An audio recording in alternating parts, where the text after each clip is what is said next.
ஓகேம்மா.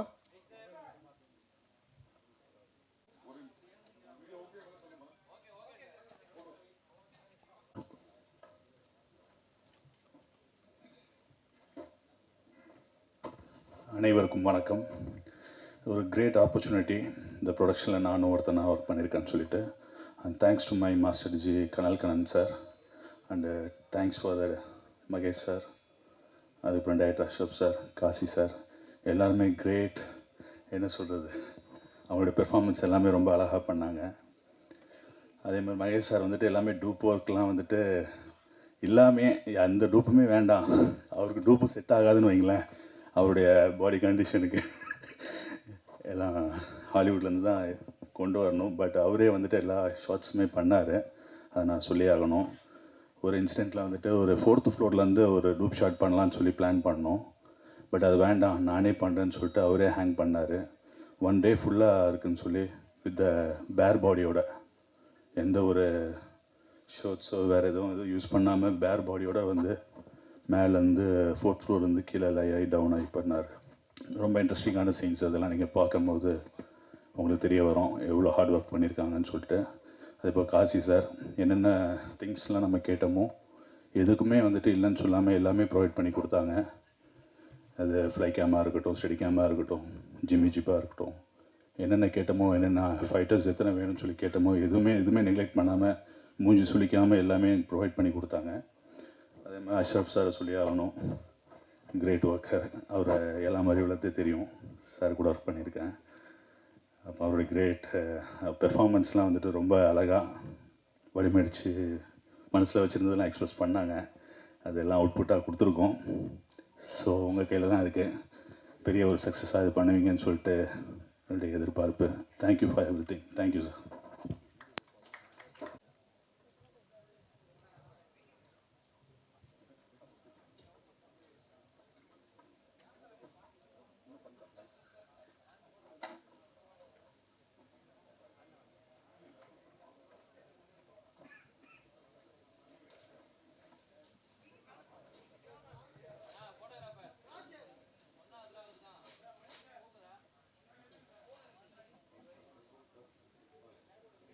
வணக்கம்.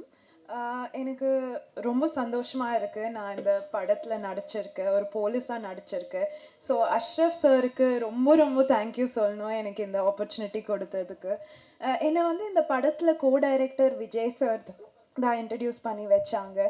ஸோ அவங்களுக்கும் ரொம்ப தேங்க்ஸ் சொல்லணும். கண்டிப்பாக இது வந்து ஒரு நல்ல படமாக இருக்கும்னு நான் நம்புகிறேன். அண்ட் இது வந்து ஒரு crime thriller based subject. So August 1 release ஆகுது. கண்டிப்பாக நீங்கள் எல்லாரும் தியேட்டர் போய் இந்த படத்தை பார்க்கணும். Thank you so much. தேங்க்யூ. அடுத்ததாக நடிகை அனிக்கு.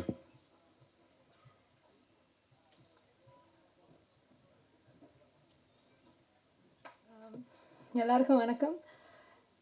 ஃபர்ஸ்ட் ஆஃப் ஆல், இது என்னோட debut movie. So thank you so much Ashraf sir as well as Mahesh sir. Thank you so much இந்த ஆப்பர்ச்சுனிட்டி எனக்கு கொடுத்ததுக்காக. இந்த படத்தில் நான் தம்பிராம சாரோட பொண்ணாக நடிக்கிறேன். So I'm very excited. August 1 release ஆகுது. எல்லோரும் கண்டிப்பாக போய் பாருங்கள். தேங்க்யூ. பாடியிருக்கும் கரிஷ்மா அவர்கள் பேசி முடித்து விட்டு 2 லைன் பாடுவார்.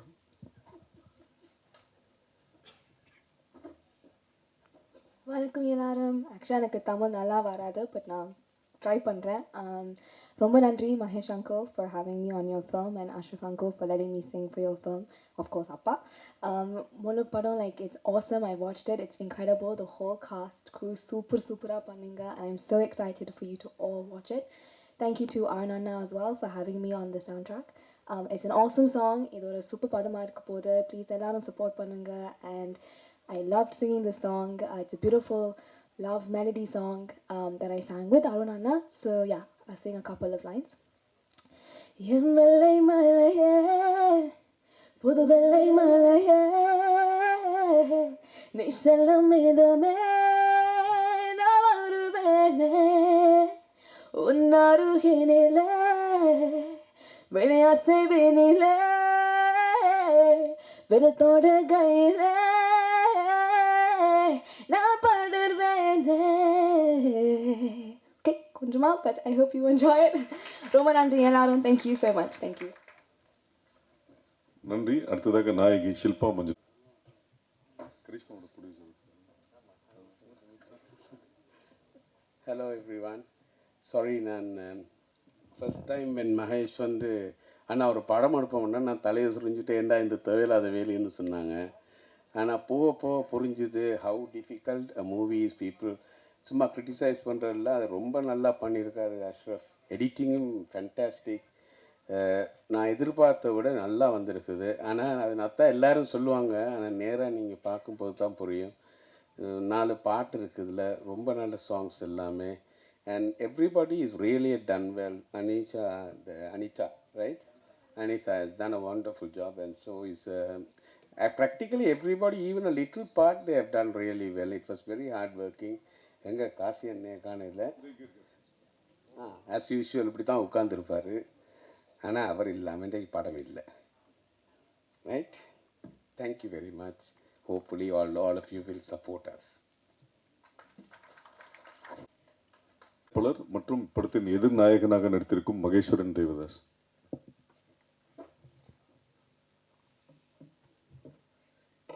எல்லாருக்கும் வணக்கம். 9 வயசில் ஆசைப்பட்டேன் நடிகனாக ஆகணும்னு. டீச்சர் கேட்டாங்க, யார் எல்லாரும் என்னவா ஆக போகிறீங்கன்னு. நான் நடிகனாக ஆகணும்னு சொன்னேன். டீச்சர் பக்கத்தில் வந்து உக்காந்துக்கிட்டாங்க. அந்த மாதிரிலாம் ஆசைப்படாதப்பா, நடக்காது, படி, என்ஜினியர் ஆயிடு அப்படின்னாங்க. சரி டீச்சர், அந்த ஆசையினியோடு விட்டுட்டேன். ஓகே, நான் வந்து பெரிய கமல்ஹாசனோட ஃபேன். வயசு 11 இருக்கும்போது அபூர்வ சகோதரர்கள் வெளியானுச்சு. அப்போ வந்து எல்லாம் அந்த கேசட்டில் தானே படம் வரும். அப்போ என்ன ஆகும்னா, பக்கத்து வீட்டில் கேசட் வரும், அடுத்த நாள் திருப்பி கொடுத்துடணும். அவங்க படத்தை பார்த்துட்டு கொடுப்பாங்க, நீங்கள் பார்த்துருங்கன்னு. பரீட்சை டைம் ப்ரொஜெக்ட் இருந்துச்சு. ஃப்ரெண்டு வீட்டில் ப்ரொஜெக்ட் செஞ்சுக்கிட்டு இருந்தேன். அம்மா அடிக்கிறாங்க, அங்கே ஃபோன் அடிக்கிறாங்க. அபூர்வ சகோதரர்கள் கேசட் வந்துருச்சு, படம் பார்க்க போறியான்ட்டு. நான் உடனே வரேன்னேன். ஆனால் ப்ரொஜெக்ட் செஞ்சுட்டு உட்காந்துருக்கேன். ஃப்ரெண்ட்ஸை சொன்னேன், நானே முடிச்சிட்றேன், நான் வீட்டுக்கு போகணும், ஒரு அர்ஜென்ட் மேட்டர் இருக்குது அப்படின்ட்டு போய் சொல்லிவிட்டு, அந்த அவ்வளோ பெரிய ஒரு ப்ரொஜெக்ட் காற்றுல பறந்துடும். அதில் ஜாமான்லாம் ஒட்டி வச்சுருக்கோம். அதை வந்து அனுமான் மலையை தூக்கிட்டு போன மாதிரி இப்படி தூக்கிக்கிட்டு வீட்டுக்கு ஓடுறேன் கமல்ஹாசன் படம் பார்க்குறதுக்கு. 11 வயசில் போய் அபூர்வ சகோதரர்கள் படத்தை பார்த்தேன். ஸோ டீச்சர் வேணான்னு சொன்னால் கூட எங்கேயோ அந்த ஆசை ஒட்டிக்கிச்சு. அங்கேருந்து கட் பண்ணால் படம் பார்க்குறது. அப்புறம் கல்யாணம் ஆகிடுச்சு, பிள்ளைங்க இருக்குது, 2 பிள்ளைங்க இருக்குது. இப்படியே போயிட்டு கோவிட் வந்துச்சு. கோவிட் வரும்போது எல்லோரும் நெட்ஃப்ளிக்ஸ், ப்ரைம், அமேசான் எல்லாம் பார்க்க ஆரம்பித்தோம். பார்த்துட்டே இருக்கும்போது எல்லோரும் எல்லா படமும் பார்க்க ஆரம்பிச்சிட்டாங்க. என்ன சிங்கப்பூரில் வந்து என்ன ஒரு ஸ்பெஷல்னால், அந்த டாப் 10 படம் போடுவாங்க. ஸோ சீனர்கள் பார்ப்பாங்க, மலாய்க்காரங்க பார்ப்பாங்க. ஆனால் தமிழ் படம் மட்டும் எப்பவுமே டாப் 1 டாப் 2ல் இருக்கும். எல்லாருக்குமே தமிழ் படம் பார்க்க ஆசை. என்ன கொரியன்ஸ் படம் பார்ப்பாங்க, தமிழ் படம் ரொம்ப பார்ப்பாங்க. ஜப்பனீஸ் ரொம்ப தமிழ் படம் பார்ப்பாங்க. ஸோ எனக்கு தெரிஞ்சு போச்சு, மார்க்கெட் திறந்து போச்சுன்ட்டு. அப்புறம் பார்த்தேன், சிங்கப்பூரில் வந்து நான் தான் வந்து சிங்கப்பூரில் 46 வயசில் வந்து oldest physique body building champion. 39 வயசில் ஆரம்பித்தேன். ஸோ ஒரு 46 வயசு வரைக்கும் ட்ரைனிங் பண்ணி நேஷ்னல் டைட்டில் தூக்குனேன். அப்புறம் யோசிச்சுட்டு இருந்தேன், அடுத்தது இந்த உடம்பை எங்கே போய் என்ன ஸ்டேஜில் வைக்கலான்ட்டுன்னு. சரி, எனக்கு வில்லன்னா ரொம்ப ஆசை. ஏன்னா ஒரு படத்துக்கு வந்து வில்லன் தான் வந்து எனக்கு டச் பாயிண்ட். வந்து ஒரு ஒரு முதுகு எலும்பு போல். ஏன்னா நான் வந்து பேட்மேன் படம் ரொம்ப ஆசை. பேட்மேன் படம் ரொம்ப ஆசை. ஏன்னா வில்லன்களுக்காக ஜோக்கர், ரீட்லர், பெங்குவின், வில்லன் தான் ஒரு படத்துக்கு வந்து கொண்டு போக முடியும். ரைட், இன்றைக்கி வரைக்கும் நான் கில்லி வந்து திருப்பி பார்ப்பேன். எனக்கு விஜய் சார் ரொம்ப பிடிக்கும். ஆனால் அந்த படத்தை திருப்பி பார்க்குறது பிரகாஷ் சார் இருக்காங்க. ரைட், எனக்கு வந்து துப்பாக்கி படம் ரொம்ப பிடிக்கும். ஏன்னா அந்த ஹிந்தி வில்லனுக்காக. ரைட், இப்போ தனி ஒருவன் படம் திருப்பி பார்க்குறது வந்து அரவிந்த் சாமி சாருக்காக தான். ஸோ எனக்கு வந்து வில்லன் ஸ்ட்ராங்காக இருந்தால் படம் நிற்கும்னு எனக்கு தெரியும். ஸோ அதனால் நான் வந்து ரொம்ப கிளியர், வில்லனுக்காக தான் நான் உள்ளே வரேன் அப்படின்னு நான் வந்து. ஆனால் எனக்கு இங்கே வர்றதுக்கு வழி தெரியாது. இந்த இண்டஸ்ட்ரிக்குள்ளே வருது அவர் சுலபம் கிடையாது இல்லையா. 2 வருஷம் ஹோம்ஒர்க் செய்ய ஆரம்பித்தேன். எத்தனை டிபார்ட்மெண்ட் இருக்குது, ஏன்னா அந்த டைமில் வந்து கோவிட் டைமில் எல்லா ஆக்ட்ரஸும் இன்டர்வியூ கொடுக்க ஆரம்பிச்சிட்டாங்க ஜூமில். எல்லாமே யூடியூப்பில் பார்த்தா இன்டர்வியூவாகவே கொடுத்துட்டு இருந்தாங்க. எல்லாத்தையும் கேட்டு நோட்ஸ் எடுக்க ஆரம்பித்தேன் 2 வருஷம். இந்த இண்டஸ்ட்ரி எப்படி ஃபங்க்ஷன் பண்ணுது, எத்தனை டிபார்ட்மெண்ட் இருக்குது, யார் யாருக்கு என்னென்ன வேலைன்னு ஃபுல்லாக நோட்ஸ் எடுத்துகிட்டு 1 வருஷம் தேடினேன். அப்போ தான் அஷ்ரஃப் சார் வந்தார். ஓகே, அதுக்கு நடுவில் நிறைய பேர் ஏமாத்துறதுக்கு வந்தாங்க. சார் படம் நம்ம 1 கோடியில் எடுத்துடலாம் சார், 1.5 கோடியில் எடுத்துடலாம் சார், நீங்கள் 1 கோடி போடுங்க, உங்களுக்கு 50% ஷேர் சார், படம் ஹிட் ஆகிரும் சார். எல்லாரும் வருஷம் கட்டிட்டு வந்தாங்க ஏமாத்துறதுக்கு. அவங்க எல்லாரையும் தேடி பொறுக்கி போட்டு கடைசியில் அஷ்ரஃப் கிட்ட வந்து சொன்னேன். அங்கேருந்து படம் எடுத்து 2 வருஷம் நிறைய கஷ்டங்களுக்கு நடுவில் செஞ்சோம். ஏன்னா எனக்கு வந்து சிங்கப்பூரில் வந்து பிஸ்னஸ் இருக்குது, 2 பிள்ளைங்க இருக்காங்க, சேல்ஸ் இருக்குது, ஒரு ஃபுட்பால் அகாடமி நடத்துகிறேன், கோச்சிங் கம்பெனி நடத்துகிறேன், நான் வந்து ஒரு ஆத்தர், நான் வந்து ஒரு இன்டர்நேஷ்னல் ஸ்பீக்கர், வெளியூருக்கெலாம் போய் பேசிட்டு வருவேன். இந்த கேப்புக்கு நடுவில் அந்த பேஷனை செஞ்சு எனக்கு வந்து ரொம்ப சிம்பிள். படம் வந்து ஒரு நார்மல் படம் எடுத்தாலே வந்து 5 கோடி ஆகும் சார், 6 கோடி ஆகும் சார் சொல்லுவாங்க. நான் சொன்னேன் அதெல்லாம் இல்லை, நல்லா கரெக்டாக பிளான் பண்ணால் வந்து அதை பாதியில் கூட இப்போ நல்ல படம் எடுக்கலாம். எனக்கு நல்ல படம் கொடுக்கணும். ஏன்னா நம்மளாம் அவ்வளோ கஷ்டப்பட்டு தானே வீட்டுக்கு போனால் நமக்கு வந்து என்டர்டெயின்மெண்ட்டே படம் தான். ஸோ எனக்கு வந்து நல்ல படம் கொடுக்கணும். நான் ப்ரொடக்ஷன் கம்பெனி ஆரம்பிச்சது எங்களோட தாத்தாவோட பேரில். எனக்கு வந்து நல்ல படம் கொடுக்கணும். இந்த படத்தில் கூட நான் ரொம்ப கிளியர், என் ப்ரொடக்ஷன் கம்பெனியில் 2 விஷயம் ஒன்று நடக்கணும். ஆபாச காட்சிகள் இருக்கக்கூடாது, லேடிஸ்க்கு ரெஸ்பெக்ட் கொடுத்து தான் எடுக்கணும். தேவைப்படாமல் வந்து ஒரு லேடியை வந்து ஆபாசமாக காட்டுறது எனக்கு பிடிக்காது. ஃபேமிலியாக படத்துக்கு வரணும். ஒரு பிள்ளையோட கண்ணை மூடிட்டு படத்தை பார்க்க சொல்லக்கூடாது. சில படத்துக்கெலாம் போனால் பிள்ளையோட கண்ணை முடிக்குவாங்க. நான் சொன்னேன் அந்த மாதிரி இருக்கக்கூடாது, என்டர்டெயின்மெண்ட்டாக இருக்கணும். அது வந்து ஒரு தியேட்ரிக்கல் எக்ஸ்பீரியன்ஸாக இருக்கணும். ஸோ நான் அஷ்ரஃப் கூட உட்காரும்போது கதை கேட்கும்போது நேராக சொன்னேன், எனக்கு கதை நல்லா இருக்குது, இதோட டீசர் என்ன, ட்ரெய்லர் என்ன. நான் அப்படி தான் வந்து படத்தை கேட்பேன். டீசர் என்ன, ட்ரெய்லர் என்ன, அதோட கட் எனக்கு தெரியணும். அதுக்கப்புறம் ஷார்ட் ஃபிலிம் எடுப்போம். உங்களுக்கு அந்த 20 நிமிஷம் எப்படி எடுக்கிறீங்க நான் பார்த்துறேன். அப்புறம் 2 மணி நேரத்துக்கான ஆப்பர்ச்சுனிட்டி நான் கொடுத்துட்றேன். ஸோ அப்படி தான் இந்த படம் வந்திருக்கு. படம் வந்து ஒரு முக்கியமான ஒரு சோஷியல் மெசேஜை க்ரைம் த்ரில்லர் ஜான்ராவில் சொல்ல முடியும்னு எடுத்த முதல் அட்டெம்ப்ட். இந்த மாதிரி யாரும் எடுத்தது கிடையாது எனக்கு தெரிஞ்சு. ஏன்னா நான் ரொம்ப படம் பார்ப்பேன், தெலுங்கு, கன்னடா, மலையாளம், கொரியன், ஜப்பனீஸ், கேளுங்க நான் சொல்லுவேன் படத்தை பற்றி. ஸோ நிறைய ஹோம்ஒர்க் பண்ணிட்டு வரேன். ஸோ அதனால் எனக்கு நல்லா தெரியும் என்னென்ன எங்கெங்கே போனால் எந்தெந்த ஊரில் என்னென்ன படம் ஓடுன்னு எனக்கு தெரியும். ஸோ இந்த படம் வந்து சம்திங் டிஃப்ரெண்ட். எனக்கு வந்து நான் யோசிக்கும் போது ஒரு இன்டர்நேஷ்னல் மார்க்கெட்டுக்கு என்ன கொடுக்கணும், அதை வந்து எப்படி எக்ஸிக்யூட் பண்ணணும், என்ன மாதிரி டீம் இருக்கணும், அந்த மாதிரி. இந்த படம் நீங்கள் பார்க்க போகிறது கூட நான் சிங்கப்பூர்லேருந்து ஒரு டீமை கூப்பிட்டு வந்து இந்த படத்தை பார்த்து என்ன கமெண்ட்ஸ் இருக்கோ அதை திருப்பி ரீஎடிட் பண்ணி பர்ஃபெக்ட் வெர்ஷனாக தான் நான் வெளியே கொண்டு வரேன். அது வரைக்கும் நான் விடவே இல்லை. இந்த படத்தை நாங்கள் 2023 ஜூனில் முடித்தோம். ஃபைனல் காப்பி 2023 டிசம்பரில் இருந்துச்சு. ஆனால் நான் 1 வருஷம் எடிட் பண்ணியிருக்கேன் படத்தை. எனக்கு அந்த பர்ஃபெக்ட் வர வரைக்கும் நான் எடிட் பண்ணிக்கிட்டே உட்காந்துருந்தேன். ஏன்னா எனக்கு வந்து அது என்னோடய ப்ரொடக்ஷன்னு சொல்கிறத விட எனக்கு நல்ல படம் கொடுக்கணும். ஸோ அந்த படத்துக்கு வந்து நான் முதல்ல ரொம்ப தேங்க்ஸ் சொல்ல போகிறது வந்து என்னோடய பார்ட்னர் ஷெண்டி சாருக்கு. நான் வந்து யாருமே தெரியாமல் சென்னைக்கு வந்தேன், எனக்கு யாருமே தெரியாது. பூர்வீகம் அம்மா வந்து திருச்சி, ஆனால் அம்மா வந்து 18 வயசில் சிங்கப்பூருக்கு வந்துட்டாங்க. இங்கே ஃபேமிலி இருக்குது, ஆனால் நான் இண்டஸ்ட்ரியில் யாரையும் தெரியாது. ஆனால் எனக்கு வந்து யாரையும் தெரியாமல் வந்தேன். ஆனால் எனக்கு ஒரு அண்ணன் கிடச்சார், ஷெண்டி சார். அவர் இல்லைன்னா அந்த படம் இல்லை, ரைட். அப்புறம் வந்து தனியாக உட்காந்துருக்காங்க பிரியா அக்கா, எந்த ஸ்டேஜ்லையும் பார்க்க முடியாது, ஷெண்டி சாரோட ஒய்ஃப். அவங்க தான் கட் அண்ட் ரைட். எனக்கு இப்படி எனக்கு அக்கா இல்லாத குறைய தீர்த்து வச்சுட்டாங்க. இப்படி பண்ணி இவ்வளோ செலவு பண்ணாத, இப்படி தான் கரெக்டாக போகணும் அப்படின்னு கூட நின்று கடைசி வரைக்கும். நான் சிங்கப்பூரில் இருந்தாலும் ஷெண்டி சார் தான் இங்கே வந்து எல்லாத்தையும் எனக்கு எக்ஸிக்யூட் பண்ணி கொடுத்தாரு. அதுக்கப்புறம் காசி சார் தனியாக உட்காந்துருக்காரு, ரைட். நான் படம் எடுக்க போகிறேன்னு சொன்னோடனே, இதுதான் பட்ஜெட்னு சொன்னோன்னே கரெக்டாக உட்காந்து செஞ்சு கொடுத்தவர் அவர் தான். அதுக்கப்புறம் மீடியம் மைண்ட்ஸ் செந்தில் சார். இன்றைக்கி வந்து இந்த படம் வந்து எனக்கு இந்த சின்ன படம் பெரிய படம் டிஃப்ரென்ஸ் பார்க்க தெரியாது. நல்ல படம் இல்லை, இவ்வளோ தான் எனக்கு தெரியும். இந்த படத்தை வந்து ஒரு போஸ்டராக இருக்கட்டும், கமிங் சூன் போஸ்டர்லேருந்து இப்போ வரைக்கும் டீசர்லேருந்து எல்லாத்தையும் எக்ஸிக்யூட் பண்ணுறது, ரைட். சிங்கப்பூர் மலேசியா வரைக்கும் இந்த படம் இப்படி ஒன்று வருதுன்னு தெரியுது. அதுக்கு காரணம் வந்து செந்தில் சார். அப்புறம் மீடியா மைண்ட்ஸ் இங்க், இவங்கெல்லாம் வந்து என்னோட ஸ்ட்ரென்த் அதுவாக அமைஞ்சிச்சு எனக்கு, காட்ஸ் பிளெஸ்ஸிங். அதுக்கப்புறம் அஷ்ரஃப் சார் ரைட், என்ன சொன்னாரோ அப்படியே எடுத்து கொடுத்துருக்காரு, ஸ்கிரிப்டு மாறாமல், தரம் மாறாமல். மற்றவங்களாம் அவர் தேங்க்ஸ் சொல்லிட்டாரு, அரவிந்த், விஷால், அருண், இவங்க எல்லாருக்கும் நான் தனியாக சொல்ல ஆசைப்படல. அதுக்கப்புறம் ஸ்பெஷல் தேங்க்ஸ் நான் வந்து வெற்றிக்கும் ஷில்பா, தம்பி ராமியாஸுக்கு சொல்லிக்கிறேன். ஏன்னா என்னை சொல்லி கொடுத்தாங்க, ஒரு ஃபர்ஸ்ட் டைமராக இருந்தாலும் எனக்கு கரெக்டாக சொல்லி கொடுத்தாங்க. ரைட், தம்பி ராமையா சார் கூட வந்து எனக்கு நிறைய சீன் கிடையாது, ஆனால் எனக்கு ஒவ்வொரு டைமும் இருந்து சொல்லி கொடுத்துட்டு போனார். ஷில்பா கூட வந்து எனக்கு சீன்ஸ் இருந்துச்சு, சொல்லி கொடுத்தாங்க. அவங்களும் வந்து ஒரு ஸ்போர்ட்ஸ் பர்சன், அதனால் எங்களுக்கு ஈஸியாக சிங்க் ஆகிடுச்சு. வெற்றி சாருக்கு வந்து நான் ரொம்ப தேங்க்ஸ் சொல்லணும், ஏன்னா நிறைய ஃபைட்டிங் சீன்ஸ்லாம் அவர் கூட தான்.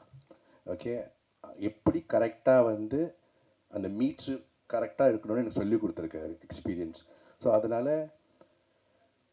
எல்லாம் கரெக்டாக அமைஞ்சிருச்சு. இனிமேல் வந்து ஆல் லெஃப்ட் யால் ரைட், நீங்கள் நினச்சிங்கன்னா தூக்கி விடலாம்.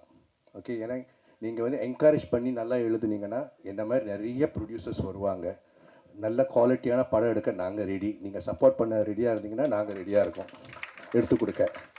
So thank you. ஆகஸ்ட் 1 போய் படத்தை பாருங்கள், இது ஒரு தியேட்ரிக்கல் எக்ஸ்பீரியன்ஸ். நிக்கில் சார் வந்து நான் தேங்க்யூ சொல்லிக்கிறேன். இன்றைக்கி தான் பார்க்குறேன் அவரை ஃபர்ஸ்ட் டைம். ஆனால் நான் வந்து எப்போ சிங்கப்பூரில் எனிதிங் நான் வீடியோ தொட்டேன்னா ஒரு ஆக்ட்ரஸோட கார்டிக்கு அது திறந்தோன்னே அடுத்த சீன் இவர் தான் இருப்பார். ஸோ எனக்கு அவர் இப்படி ஒருத்தர் இருக்காருன்னு எனக்கு நல்லா தெரியும், பேர் அப்போ தெரியாது. இன்றைக்கி தான் பார்த்தேன். இப்போ கரெக்டாக வராரு, இங்கே போங்க அங்கே போங்க, கரெக்டாக எக்ஸிக்யூட் பண்ணுறாரு. ஏன் அவர் வந்து இவ்வளோ பாப்புலர்னு எனக்கு தெரியும். ஸோ இவரும் வந்து தேங்க்யூ சொல்லிக்கிறேன். அறிமுகம் இல்லை இருந்தாலும் தேங்க்யூ சொல்லிக்கிறேன், ஏன்னா நாங்கள் வந்து நிறைய படம் சேர்ந்து செய்ய போகிறோம். அதனால் தேங்க்யூ சார். ஓகே, அண்ட் யாராவது விட்டுட்டேனா சார்? Okay, so thank you. நான் வந்து ஸ்டேஜை வந்து நான் நம்ம ஹீரோ சாருக்கு கொடுத்துட்றேன். Thank you very much. அடுத்ததாக நாயகன் இவர் பல மேடையை பார்த்தவர், அதனால் சர்னு பேசிட்டு போய் நிற்கிறாரு. நான் அங்கேருந்து பதறிட்டே இருக்கிறேன், ஐயோ அடுத்தது எப்போ ஒரு ஆடு வந்துருச்சு. ஓகே, என்னோட பேர் வந்து அனீஷ் அஷ்ரஃப். ஆனால் இயக்குனர் ஏஆர் முருகதாஸ் சார்ட்ட மற்றும் வந்து முகவரி படம் பிஜத் துரை சார்ட்ட வந்துட்டு உதவி இயக்குனராக ஒர்க் பண்ணியிருக்கிறேன். இது என்னுடைய செகண்ட் மூவின்னு சொல்லலாம். தமிழில் இது ஃபஸ்ட் மூவி. இயக்குனர் மிஸ்கின் சாருடைய ராட்சசி படம், அதாவது பிசாசு படத்தை கன்னடத்தில் வந்து ராட்சசின்னு நான் வந்து ரீமேக் பண்ணியிருந்தேன். பட் இது கன்னடத்தில், இங்கே வந்து தமிழில் வந்துட்டு இதுதான் என்னுடைய முதல் படம். ஸோ அதை தான் என்னுடைய முதல் பக்கம், சென்னை ஃபைல்ஸ் முதல் பக்கம், எனக்கு முதல் பக்கம். என்னுடைய தயாரிப்பாளர் மகேஸ்வரன் தேவதாஸ் அவருக்கும் வந்துட்டு இது முதல் பக்கம்தான். நான் வந்து நம்மளுடைய இயக்குனர் சங்கத்தினுடைய ஒரு உறுப்பினராக இருக்கிறதுனால இங்கே என்ன படம் மோஸ்ட்லி இங்கே ஏதாவது வந்து ப்ரெஸ் மீட்டில் வந்து ஷோ போட்டாலோ எது போட்டாலோ மோஸ்ட்லி இங்கே நான் வந்திருக்கிறேன். வந்து அந்த இடத்துல உட்காருவேன். அங்கேருந்து பார்க்கும்போது இங்கே ஒரு 10 பேர் தான் தெரிவாங்க, அப்போ ஈஸியாக தெரியும். ஆனால் எங்கேருந்து பார்க்கும்போது 100 பேர் தெரியுறாங்க. ஓ, ஒவ்வொருத்தரும் பேசும்போது தயங்கிட்டு இருந்தது, பயந்துட்டு இருந்தது இதுதானாங்கிறது இப்போ தெரியுது. இது ஒரு முக்கியமான மேடை. இந்த மேடைக்கு வந்து ஆசைப்படாத உதவி இயக்குனர்கள் யாருமே இருக்க முடியாது. அந்த மேடை கிடைக்கும் பொழுது அதனுடைய சந்தோஷம் வேற ஒன்று அப்படிங்கிறத நான் இந்த நேரத்தில் இந்த நிமிஷத்தில் உணர்ந்து சொல்கிறேன். இங்கே உதவி இயக்குனர்களாகவும் இணை இயக்குனர்களாகவும் இருந்து படம் பண்ணணும்னு ஆசைப்படுற எல்லாருக்குமே இந்த வாய்ப்பு வந்து சீக்கிரம் அமையணும்னு இறைவனை வேண்டிக்கிறேன். அப்புறம் இந்த ப்ராஜெக்ட் எப்படி உருவாச்சுங்கிறதுக்காக ஒரு குட்டி கதை சொல்லி தான் ஆகணும். இந்த மேடை வந்துட்டு ஒரு இயக்குனருக்கான கொஞ்சம் அதிகப்படியான ஒரு டைம் எடுத்துக்கலாம்னு நினைக்கிறேன். எடுத்துக்கலாம், ஓகே. ஏன்னா ஐயோ ரொம்ப பேசி கொண்டாண்டா நான் இருக்கக்கூடாதுல்ல. ஆக்சுவலி எனக்கு சிங்கப்பூரில் ஒரு நண்பர் மூலியமாக வந்துட்டு நம்ம மகேஸ்வரன் தேவதாஸ் தயாரிப்பாளர் வந்து ஃபோனில் பேசக்கூடிய ஒரு வாய்ப்பு கிடைச்சிது. ஸோ ஃபோனில் தான் அவங்க பேசிகிட்டு இருக்கிறோம். அவர் வந்து எனக்கு சினிமாவில் உள்ளே என்ட்ராகணுன்னு நல்ல ஆசையாக இருக்குது. ஸோ ஒரு தயாரிப்பாளராக நான் உள்ளே வரப்போகிறேன், உங்களை பற்றி கேள்விப்பட்டேன், நீங்கள் இயக்குனர் முருகதாஸ் சாரோட உதவி இயக்குனர்னு அப்படின்னா. ஓகே, ஒரு தயாரிப்பாளர் கிடச்சிட்டாரு, இதுக்காக தான் நான் இவ்வளோ நாள் போராடணும் அப்படின்னா. அடுத்த ஒரு வார்த்தை சொல்கிறார், அதில் நான் ஒரு கேரக்டர் நடிக்கணும் அப்படின்னாரு. ஐயோ போச்சுடா, இந்த சிங்கப்பூர்லேருந்து ப்ரொடியூசர் வர்றாங்க, உடனே நடிக்கணும்னு வேறு சொல்கிறாரு அப்படின்ட்டு எனக்கு ஒரு பயம் இருந்தது. சார் உங்களோட ஃபோட்டோஸ் எல்லாம் கொஞ்சம் என்னோடய வாட்ஸ்அப்புக்கு அனுப்புகிறீங்களா அப்படின்னா, ஓகே அனுப்புகிறேன் அப்படின்னாரு. கொஞ்ச நேரத்தில் டக் டக் டக் டக் டக்னு வருது. ஃபோட்டோஸ் ஓப்பன் பண்ணி பார்த்தானா பாடி பில்டு, அவருடைய உடம்பு இதெல்லாம் பார்த்தோன்னா வேறு லெவலில் இருந்தது. செம்மையாக இருக்கார். ஒருவேளை இவர் ஹீரோ நடிக்கணும்னு சொல்லுவாரோ, சரி எதுக்கும் பேசி பார்ப்போம். மறுபடியும் பேசினேன். நான் கேட்குறதுக்கு முன்னாடி அவர், அஷ்ரஃப் என்னோடய ஃபோட்டோ பார்த்தீங்களா அப்படின்னாரு. பார்த்தேன் சார். நான் வில்லனாக நடிக்கணும் அப்படின்னா, அப்பா இதுதான் நானும் ஆசைப்பட்டேன். உங்களை வில்லனாக தான் நடிக்க வைக்கணுங்கிறத வந்து உங்கள் ஃபோட்டோ பார்த்தோன்னே நீங்கள் தயாரிப்பார இல்லைன்னா கூட நான் உங்களை கூப்பிட்டுருப்பேன். அப்படி ஒரு பாடியோட, அப்படி ஒரு ஃபிசிக்ஸோட இருந்த அவரை வந்து தமிழில் வந்துட்டு நம்ம வில்லனை வந்து அறிமுகப்படுத்துவோம். ஏன்னா ரொம்ப நாள் ஆயிடுச்சு, ரொம்ப வருஷங்கள் ஆயிடுச்சு. சரத்குமார் ஒரு தடவை வந்து இந்த புலன் விசாரணை டைமில் வந்து அப்படி சட்டை கழட்டிட்டு நிற்பார். அப்போ வந்து எல்லாருமே அதை பற்றி பேசினாங்க. சரத்குமார் வந்து என்ன பாடியில் ஒருத்தர் வந்தார்னு. அதுக்கப்புறம் வந்து எனக்கு லாங் டைம் ஆகிடுச்சு அப்படி ஒரு வில்லன் என்றாகலை அப்படின்னு நான் நினைக்கிறேன். சில இடத்துல வந்திருக்கலாம், இருந்தாலும் கூட ரொம்ப கொஞ்சம் குறைவாக இருக்குது. அதை வந்துட்டு அவர் கண்டிப்பாக பூர்த்தி பண்ணுவார். இந்த படத்தை பார்த்ததுக்கப்புறம் அவருக்கு நிறைய வாய்ப்புகள் வரும் அப்படிங்கிறத நான் அவர்கிட்ட சொல்லியிருக்கிறேன். எதுக்கும் அவர் வந்து சைடில் வந்துட்டு நம்ம இயக்குனராக இருந்தாலும் அவருக்கு ஒரு மேனேஜரை வந்து ஒரு அக்ரிமெண்ட் போட்டுடலாமான்னு நினைக்கிறேன். ஸோ அப்படி தான் வந்துட்டு இது. அப்போது அவருக்கும் எனக்குமான ஒரு சின்ன டீல் என்னென்னா, இவர் நடிப்பாரா, உடம்பு நல்லா இருக்குது, சூப்பராக இருக்கார், பட் நடிப்பாரா அப்படிங்கிற ஒரு டவுட்டு. அப்போ நான் என்ன பண்ணேன், சார் நம்ம ஃபஸ்ட்டு ஒரு ஷார்ட் ஃபிலிம் பண்ணலாமே அப்படின்னேன். உடனே அவர் ஓகே பண்ணலாமே அப்படின்னாரு. சரி ஓகே. ஷார்ட் ஃபிலிம் டைமில் தான் நாங்கள் ஃபஸ்ட்டு வந்து நான் அவரை மீட் பண்ணுறேன். ஷார்ட் ஃபிலிமில் நான் என்ன பண்ணிட்டேன்னா, நான் நல்லா லென்த்தாக டைலாக் நிறைய எழுதி இவரை வந்து இது பண்ணணும். ஆனால் எனக்கு ஒரு சேலஞ்சு, ஷார்ட் ஃபிலிம் பண்ணும்போது ஷார்ட் ஃபிலிமில் வில்லனாக நடிக்கணும். வில்லனுக்கு ஒரு ஷார்ட் ஃபிலிம், ஹீரோக்கு ஷார்ட் ஃபிலிமு. இல்லைன்னா நம்ம ஒரு யூஸ்வலாக வந்து ஒரு ஏதோ ஒரு ஸ்கிரிப்ட் வந்து ஒரு லைன் சின்னதாக வச்சுருப்போம், பண்ணலாம். பட் இவருக்காகவே நான் ஒன்று பண்ணுறேன். அதில் வில்லன் வித்து ஒரு மறைமுகமான ஒரு ஹீரோ வந்தார். ஒரு எக்ஸ்பீரியன்ஸ்டான ஒரு ஆக்டர் எப்படி நடிப்பாப்படியோ ஒன் டே ஷூட்டில் அது அவர் நடித்தார். அங்கே நான் முடிவு பண்ணிட்டேன், இவர் தான் என் படத்தினுடைய வில்லன் அப்படின்னு. பட் லேட்டராக தான் எனக்கு ஒன்று தெரிஞ்சுது, அவர் ஷார்ட் ஃபிலிம் வந்து என்னை வச்சு எடுத்தார்ல, அவர் மைண்டுக்குள்ளார இவன் கரெக்டாக டைரக்ஷன் பண்ணுறானான்னு பார்ப்போம்.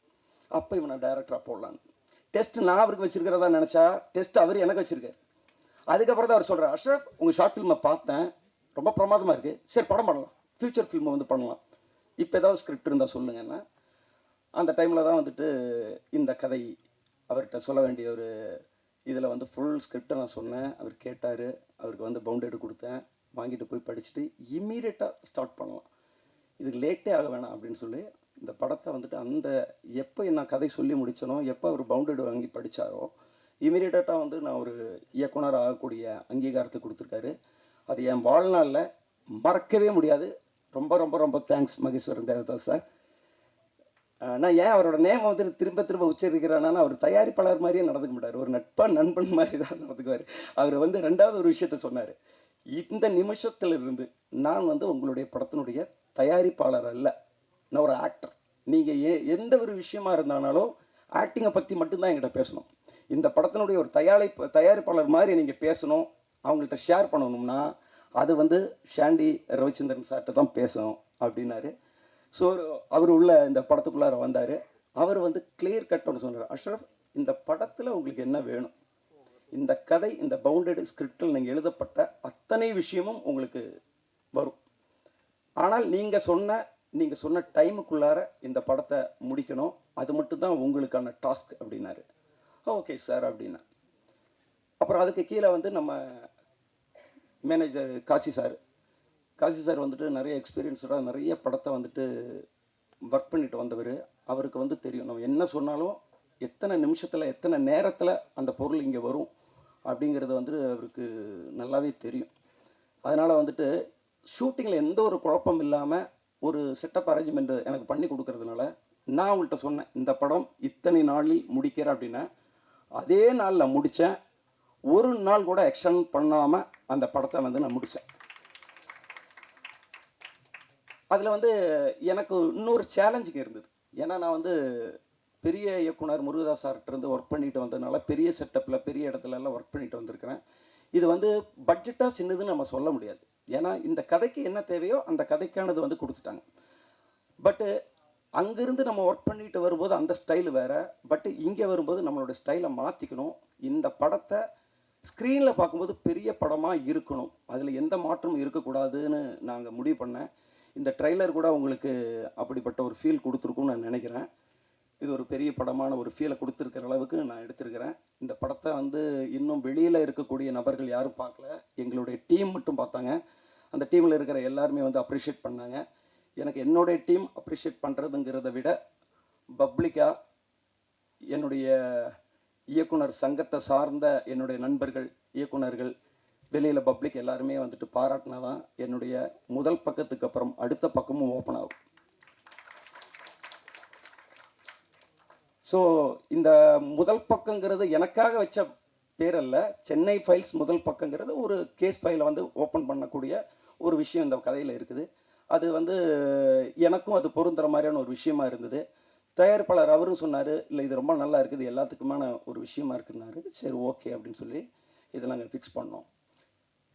அப்புறம் முருகதாஸ் சார்ட்டிருந்து ஒரு விஷயத்த வந்துட்டு நான் கற்றுக்கிட்ட வெளியில் வந்த விஷயம் என்னென்னா, அவர் ஒரு கதை முதல்ல வந்து டிஸ்கஷனில் பேசும்போது முதல்ல ஒரு சோஷியல் மெசேஜை வந்து முதல்ல எடுத்துக்குவார்.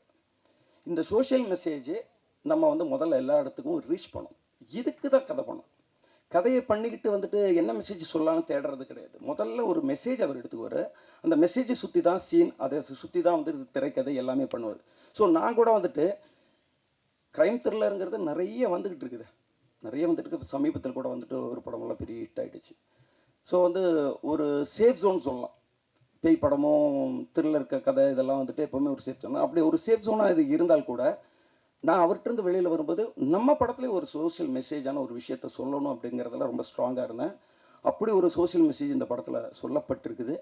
அதை வந்து நீங்கள் ஸ்க்ரீனில் பார்த்ததுக்கப்புறம் தெரிஞ்சுக்கலாம். அதை நான் இப்போ நான் சொல்லலை. பட்டு ஒரு க்ரைம் படத்தில் இப்படி ஒரு விஷயம் சொல்ல முடியுமாங்கிற அந்தளவுக்கு வந்து நாங்கள் மெனக்கெட்டு ஒரு விஷயம் என்னுடைய டீம் உதவி இயக்குனர்களை வந்து எல்லாருமே வந்து இது பண்ணாங்க. இந்த படத்துக்கு வந்து ஆரம்பத்திலிருந்து எண்டு வரைக்கும் எனக்கு என்னுடைய டீமில் வந்துட்டு ரொம்ப சப்போர்ட்டிங்காக இருந்த என்னுடைய co director Vijay and Ganesh sir அவர்களுக்கெல்லாம் வந்து நான் நன்றி சொல்கிறேன். உதவி இயக்குனர்களுக்குன்னு சொல்லலைன்னா அவங்களுடைய ஒரு பிரச்சனை என்னென்னா, படம் முடிஞ்ச பூசணிக்காய் உடச்சிட்டு போனோடனே அதுக்கப்புறம் வந்து அவங்களோட காண்டாக்டை வந்து நம்ம வச்சுக்க முடியல. ஏன்னா அவங்களும் வேறு வேறு படத்துக்கு போயிட்டாங்க. ஸோ அதனால் வந்துட்டு அவர்களுக்கு வந்துட்டு இந்த மேடையில் வந்து ஏன்னா அவங்க சூழ்நிலை அவங்களுக்கு வந்து நான் தேங்க்ஸ் பண்ணிக்கிறேன். இந்த படத்தை வந்துட்டு இப்போ அடுத்தது டெக்னீஷியனாக வந்து சொல்ல போனேன்னா, பொதுவாகவே வந்துட்டு ஒரு க்ரைம் பேஸ்டான ஒரு ஸ்கிரிப்ட் பண்ணனா அதில் வந்து கேமரா ஒர்க் வந்து ரொம்ப நல்லாயிருக்கும். கேமரா ஒர்க் அந்த டோன் வந்து கரெக்டாக இருந்தால் தான் அது கரெக்டாக போயிட்டு ரீச் ஆகும். ஸோ அந்த வகையில் வந்து பார்த்தோன்னா இந்த படத்தினுடைய டிஓபி வந்துட்டு அரவிந்த் சார் வந்து ரொம்ப நல்லா, நான் என்ன சொல்கிறேனோ அந்த சொல்கிற ஸ்பீட்லேயும் குவாலிட்டிலையும் அவர் கொடுத்தார். ஏன்னா நான் மட்டுமே வந்துட்டு நான் சொன்ன நாளில் நான் முடிச்சிட்டேன் அப்படின்னு நான் சொன்ன நாளில் நான் மட்டும் முடிக்க முடியாது. என்னோடு ஓடி வரக்கூடிய அவங்களும் சேர்ந்து நான் சொல்கிற ஷார்ட்டை சொல்கிற டைமுக்குள்ளே முடித்தா மட்டும்தான் நம்ம வந்து ஒரு பிளான் பண்ணுன்னா அந்த நாள் ஷூட் வந்து அந்த அன்னைக்கு கம்ப்ளீட் ஆகும். அப்படி கம்ப்ளீட் ஆகாமல் ஒரு 4 ஷாட் வந்து பேலன்ஸு அப்படின்னா அப்படி தள்ளி போகும். அது அப்போ அதுக்கு காரணம் அப்போ நான் வந்து அதை பெருமையை சொல்ல முடியாது. ஸோ என்னுடைய பெருமையை நான் இப்போ பேசுகிற ஒரு காரணத்துக்கு வந்து முக்கியமான காரணமாக வந்து டிஓபி அரவிந்த் சாரில் சொல்லலாம். அதுக்கு அடுத்தது வந்து பார்த்தோன்னா இசை வந்துட்டு ஏஜிஆர் அவர் பண்ணியிருக்காரு. ஒரு பேக்ரவுண்டு ஸ்கோரு தான் வந்துட்டு இந்த மாதிரி படங்களை வந்து பயப்படுத்தும், அந்த சீட்டு நுனியிலே உட்கார வைக்கணும் அப்படின்னு சொல்லுவாங்கள்ல, அது வந்து ஒரு மியூசிக்கு வந்து ரொம்ப முக்கியமான ஒரு விஷயம். ஸோ அப்படி ஒரு மியூசிக் இசை தந்த ஏஜிஆருக்கு நான் நன்றியை தெரிவிச்சுக்கிறேன். அப்புறம் அதிகப்படியான ஒரு கட்டிங்ஸ் வந்து எதில் வரும்னா இந்த மாதிரி படங்கள்லாம் தான் வரும். ஒரு ஃபேமிலி ட்ராமா கதை சொல்லும்போது ஒவ்வொரு சீன் ஒரு லென்த்தில் இருக்கும். பட் இந்த மாதிரி படத்தில் வந்து கட்டிங்ஸ் வந்து டக்கு டக்கு டக்கு டக்குன்னு கட் பண்ணணும். ஆனால் அந்த கட்டிங்ஸ் வந்துட்டு நமக்கு கண்ணுக்கு வந்துட்டு டிஸ்டர்பாகவும் இருக்கக்கூடாது. அப்படி ஒரு நேர்த்தியான ஒரு எடிட்டிங் பண்ண என்னுடைய எடிட்டர் விஎஸ் விஷால் அவருக்கு இந்த மேடையில் வந்து நான் நன்றி சொல்லிக்கிறேன்.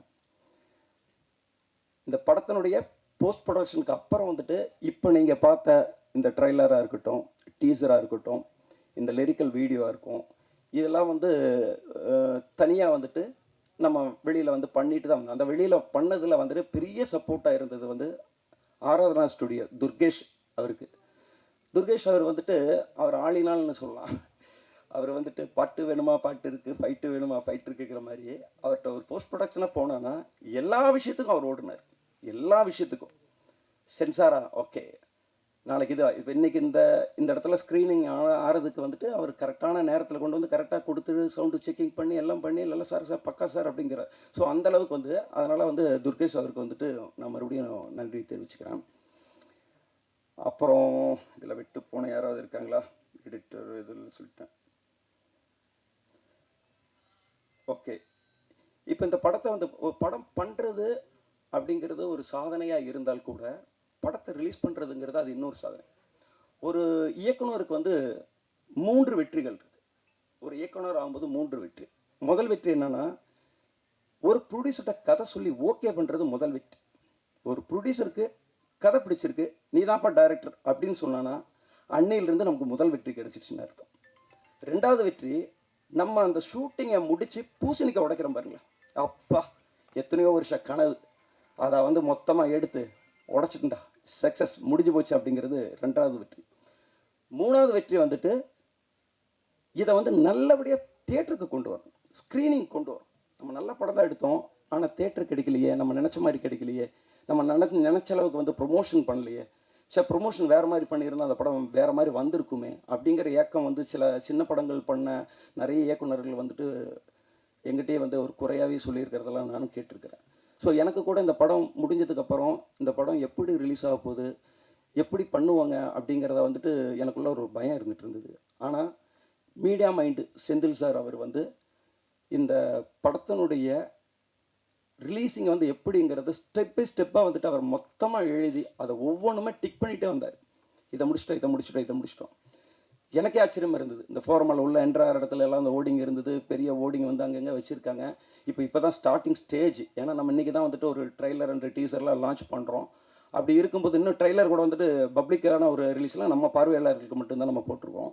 ஸோ அதுக்குள்ளாரியே நிறைய போஸ்டர்கள், நிறைய விஷயங்கள் எல்லா இடத்துலையும் நல்ல தமிழ்நாட்டில் நல்ல டிஸ்ட்ரிபியூட்டர்ஸ்கிட்ட வந்துட்டு நம்ம பேர் வந்து பெருமையாக வந்து பேசக்கூடிய டிஸ்ட்ரிபியூட்டர்கிட்டலாம் என் படத்தை கொண்டு போய் சேர்த்து அவங்க எல்லாருமே வந்து இந்த படத்தை வந்து ரிலீஸ் பண்ணுறாங்கங்கிறதே எனக்கு ஒரு பெருமையாக இருந்தது. எனக்கு வந்து அடுத்தடுத்து வந்துட்டு அவர் அனுப்பிச்சிட்டே இருக்காரு, நம்ம அடுத்து இதை பண்ணுறோம். எனக்கு பார்க்குறதுக்கு ஒரு நேரமே கிடைக்க மாட்டேங்குது. அவ்வளோ ஃபோட்டோஸ், அவ்வளோ ஒர்க்கு வந்து அவர் பண்ணார். So media mind Senthil sir அவருக்கு வந்துட்டு என்னுடைய நன்றினை தெரிவிச்சுக்கிறேன். இதையெல்லாம் தாண்டி ஒரு சக்ஸஸ், தியேட்டரில் இந்த படம் ரிலீஸ் ஆகி இந்த படம் பப்ளிக்கில் பொது ஜனங்கள் எல்லாருமே பார்த்து இந்த படம் சூப்பர்ரா அப்படின்னு சொன்னான்னா அதுதாங்க உண்மையான சக்ஸஸ். அந்த சக்ஸஸுக்காக தான் இவ்வளோ வருஷம் போராடிட்டு இருக்கோம், இவ்வளோ கஷ்டப்படுறோம். அந்த வார்த்தை வந்துட்டு ஒரு ஆடியன்ஸை வந்து தேட்டரை விட்டு வெளியில் வரும்போது அந்த மைக்கை நீட்டும்போது வந்து அவங்க சொல்லிட்டு போகும்போது அதை நான் சாதாரணமாக எத்தனை தடவை நானே ரிவ்யூ வந்து நகர்த்திட்டு போயிருக்கிறேன். அது ஒரு இயக்குனருடைய பெயின் என்னங்கிறது வந்துட்டு இப்போ எனக்கு தோணுது. என் படம் வந்து இப்போ ஆகஸ்ட் 1ஆம் தேதி ரிலீஸ் ஆகுது. அந்த ஆகஸ்ட் 1ஆம் தேதி முதல் ஷோ பார்த்துட்டு வெளியில் வரும்போது அவங்க வந்து எப்படி சொல்லுவாங்க, அது சொல்லும்போது நம்மளோட ரியாக்ஷன் என்னவா இருக்கும் அப்படிங்கிறது எனக்கு இப்போவே வந்து ஆச்சரியமாக இருக்குது. ஸோ முடிந்த வரைக்கும் இந்த மீடியா பெரிய லெவலில் வந்து எனக்கு சப்போர்ட் பண்ணணும்.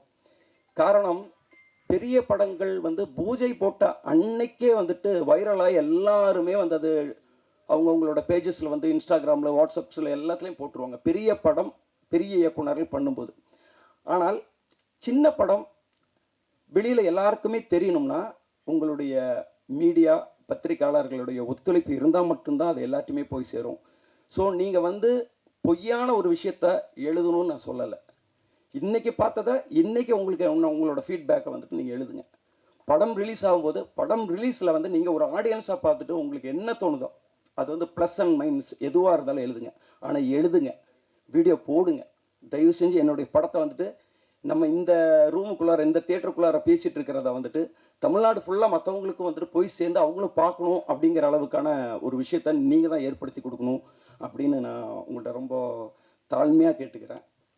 ஸோ நான் யாராவது விட்டுட்டேன்னா கரிஷ்மா வந்துட்டு இந்த பாட்டை வந்து இதில் வந்து ஒரு பாட்டை வந்து அவங்க பாடுனது மட்டும் இல்லாமல் அது ஒரு ஆல்பமாக வந்து அவங்க பண்ணி வச்சுருக்காங்க. ஸோ அதை சரியான நேரத்தில் வந்துட்டு இப்போ வெள்ளை மழை பாட்டு பார்த்ததா அதை அவங்க ஒரு ஆல்பமாகவும் பண்ணியிருக்காங்க. ஸோ கண்டிப்பாக வந்துட்டு அவங்களுக்கான தேங்க்ஸ் வந்து நான் சொல்லணும். அப்புறம் இதெல்லாம் சொல்லி முடிச்சுட்டு மெயினானது வந்து ஒரு லிஸ்ட்டை கொண்டு வந்து வைக்கிறார். ஏன்னா பாருங்கள், ஒரு பதட்டம் நான் சொன்னேன் ஆரம்பத்தில், அவருக்கு தெரியும் எது எது ஆர்டரில் பேசணும், எது எது ஆர்டரில் பேசக்கூடாது. நான் புது ஆள், நான் தப்பு பண்ணால் கூட என்னோடய ஹீரோயின் மன்னிச்சுக்குவாங்கன்னு எனக்கு தெரியும். அதனால் வந்துட்டு ஒருவேளை என் பேரே சொல்லலையே அப்படின்னு வந்து அப்படி நினைக்கக்கூடிய ஆள் கிடையாது. என்னுடைய ஹீரோ வெற்றி, என்னோடய ஹீரோயின் ஷில்பா. சரி, இருந்தாலும் அவங்களை பற்றி நான் சொல்லி தான் ஆகணும். இந்த படத்துக்கு ஏன் வெற்றியை சூஸ் பண்ணீங்க அப்படிங்கிற ஒரு கேள்வி வந்து நிறைய பேர் எனக்கு கேட்டிருக்காங்க. நான் உண்மையே சொல்கிறேன், இந்த கதை வந்துட்டு நான் ப்ரொடியூசர்கிட்ட சொல்லி முடித்த உடனே யார் ஹீரோவை போடலாம் அப்படின்ட்டு ஒரு டிஸ்கஷன் வந்து நடக்கும்போது சாண்டி சாரும் வந்துட்டு என்கிட்ட கேட்டார் யார் ஹீரோவை போடலான்னு. நான் வந்து வேறு சாய்ஸே சொல்ல, வெற்றி அப்படின்னு நான் சொன்னேன். இல்லை அவர் ஓகேவானு 100% ஓகே, எனக்கு இந்த கதைக்கு வந்துட்டு வெற்றி தான் வேணும். ஆனால் அவங்க அதை விட வந்துட்டு வேறு ஹீரோக்களை சொன்னாங்க. பட் நான் சொல்லிட்டேன், இல்லை வெற்றி தான் வேணும். இந்த கதையில் வந்துட்டு ஒரு மதுரையிலிருந்து வரக்கூடிய ஒரு க்ரைம் நாவல் ரைட்டருடைய ஒரு பையன் மதுரையிலிருந்து வந்தானா அவனுடைய அந்த லாங்குவேஜோட இருக்கணும்னா, அந்த லுக் வேணும்னா அது அவர்கிட்ட வந்து எனக்கு 100% கிடைக்கும்னு நம்புகிறேன். அதை விட இன்னொரு விஷயம் என்னென்னா, வில்லன் நம்ம ப்ரொடியூசர் மகேஸ்வரன் தேவதாஸ் சார் வந்து அவரோட பாடிக்கு எதிரில் ஒரு நிற்கும்போது அந்த கட்ஸ் அடிக்கிறதுக்கான ஒரு பவர் வந்துட்டு லுக் வைஸ்லாம் எனக்கு கண்டிப்பாக தேவை. அதை விட வந்து கொஞ்சம் வேறு யாராவது போட்டானா அது கொஞ்சம் ஃபேக் மாதிரி ஆகிடும். ஸோ அப்படி சொன்னேன். உடனே அவங்க வந்து ஓகே, ஒரு இயக்குனராக நீங்கள் எந்த ஹீரோவை சொல்கிறீங்களோ உடனே நம்ம வந்து அதை ஓகே பண்ணிடலான்னு இமீடியட்டாகிட்டு போனேன். அவருடைய பெரிய ப்ளஸ் என்னென்னா, வெற்றி சாரோடது கதை சொல்ல போனான்னா ஒரு 20 நிமிஷத்தில் லைன் சொல்லிடுறீங்களா, ஒரு 15 நிமிஷத்தில் அது கிடையாது. ஃபுல்லாக சொல்லுங்கள் சார், நான் ஃபுல்லாக உட்காந்து கேட்குறேன் அப்படின்ட்டு ஃபுல் கதையை வந்து நம்ம சொல்லும்போது மொபைலை வந்து சைலண்ட் போட்டு திருப்பி வச்சுட்டு மொத்த கதையும் கேட்டார். அந்த கதையை கேட்டது மட்டும் இல்லாமல் மறுபடியும் எங்கிட்ட பவுண்டட் ஸ்கிரிப்டும் எங்கிட்ட இருந்து வாங்கி அந்த கொடுத்ததுலேருந்து 3 நாளில் படித்து முடிச்சிட்டாரு. படித்து முடிச்சு மறுபடியும் எங்கிட்ட கால் பண்ணி சொல்கிறார், சார் படித்தேன் சார், நீங்கள் கதை சொன்னதில் விட சிலதை விட்டு போனதெல்லாம் வந்துட்டு இதில் பார்க்கும்போது தெரியுது, ரொம்ப நல்லா இருக்குது. எனக்கு சின்னதாக ஒரு அபிப்பிராயமாக இது மட்டும் தோணுது அது மட்டும் தோணுதுன்னு சின்ன சின்ன விஷயங்கள் சொன்னாங்க. அது சிலதை வந்து மாற்றிருக்கேன், சிலதை இல்லை சார் அது அப்படி தான் வேணும் அப்படின்ட்டு ஒரு இது பண்ணேன். அப்புறம் அதே மாதிரி வந்து ஷில்பா மஞ்சுநாத் அவர்கிட்ட வந்து நான் கதை சொல்கிற நேரத்தில் அவங்க டெல்லியில் இருந்தாங்க. பட் அவங்க கதை வந்துட்டு ஃபோனில் கேட்டுட்டு நான் வந்து இத்தனாம் தேதி இங்கே வருவேன், வந்தது வந்துட்டு நம்ம மீட் பண்ணுவோம் அப்படின்னாங்க. சரி ஓகேண்ணே. அப்புறம் நான் அவங்கள்ட்ட வந்து சொன்னேன், ஃபுல் கதை வந்து நான் மொபைலில் தான் சொல்ல வேண்டிய ஒரு சுச்சுவேஷன் இருந்தது. அவங்க வேறு ஏதோ டூருக்காக போயிருந்தாங்க. அவங்க ஒரு பாயிண்ட் சொன்னாங்க, நான் ஒரு படத்தை வந்துட்டு சூஸ் பண்ணும்போது 2 விஷயத்துக்காக தான் சூஸ் பண்ணேன். ஒன்று, என் கேரக்டர் இந்த படத்தில் பவர்ஃபுல்லாக இருக்கா, இல்லை இந்த படம் சூப்பராக இருக்கா. ஒரு சூப்பர் படத்தில் நான் நடிக்கிறதுக்கும் நான் தயார், இல்லைன்னா என் கேரக்டர் ரொம்ப பவர்ஃபுல்லாக இருந்தாலும் நடிக்க தயார். அப்படி இருக்கும்போது இதில் 2மே இருக்குது, நான் பண்ணுறேன் அப்படின்னாங்க. ஸோ அப்படி தான் வந்து அவங்க நம்ம படத்துக்குள்ளார வந்து ஒரு ரிப்போர்ட்டர் கேரக்டராக தான் வந்திருக்காங்க. உங்களுடைய ஒரு கேரக்டரில் தான் அவங்க இருக்கிறாங்க, ரிப்போர்ட்டரை. நான் வந்து இப்போ பார்க்குற ஷில்பா மஞ்சுநாத்தை வந்து நாங்கள் ஷூட்டிங்கில் பார்க்கல. திடீர்னு வரும்போது ரியலாகவே ரிப்போர்ட்டர் வந்து ஏதோ நம்ம படத்துக்கு வந்துட்டு பேட்டி எடுக்க தான் வந்திருக்காங்கிற மாதிரி அவ்வளோ அந்த லுக்கை மெயின்டைன் பண்ணி அவங்கள வந்து அப்படி ஒரு காஸ்டியூம்ஸ் விஷயம் எல்லாம் அவங்களுக்கு மெயின்டைன் பண்ணி கொடுத்தா கூட அவங்க வந்து நிற்கும்போது வந்து ஒரு ரிப்போர்ட்டர் மாதிரி வந்து நின்னாங்க. ரொம்ப நன்றி. அப்புறம் சரி, வேறு யார் சார் விட்டுருக்கேன்?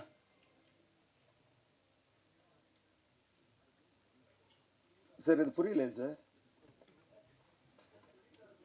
விட்டு போனது நெக்ஸ்ட் நினைக்கிறீங்களா?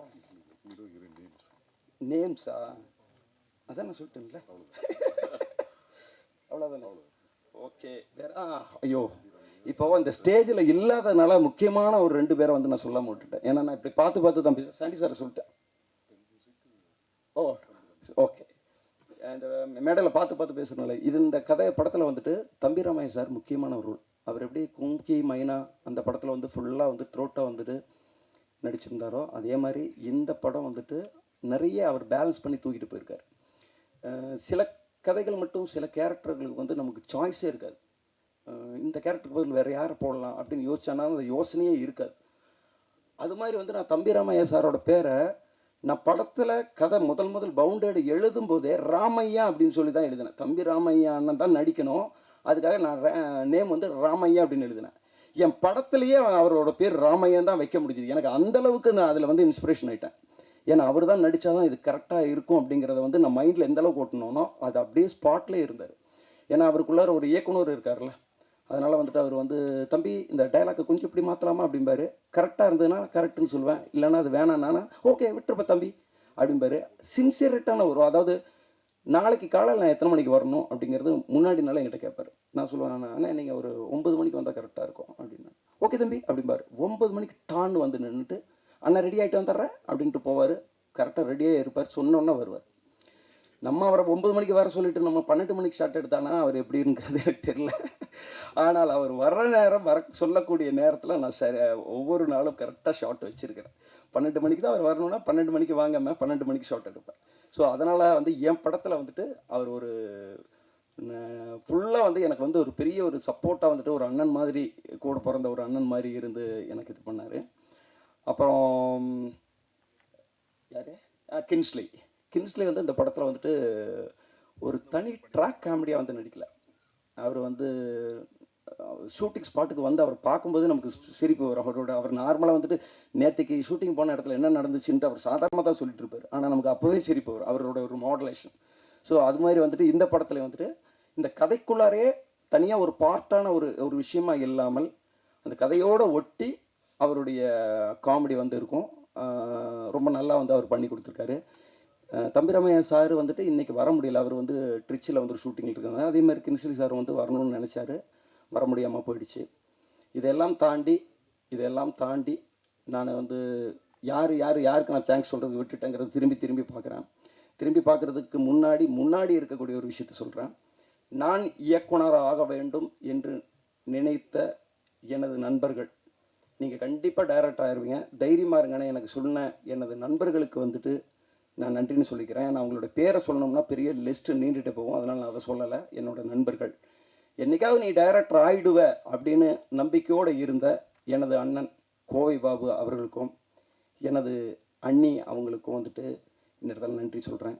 இதெல்லாம் தாண்டி என்னுடைய மனைவி, ஏன்னா அவங்களுக்கு தான் வந்துட்டு நம்ம வந்துட்டு இயக்குனர் ஆகிற வரைக்கும் நடக்கிற அத்தனை போராட்டத்தையும் சுமந்துட்டு போகணும்.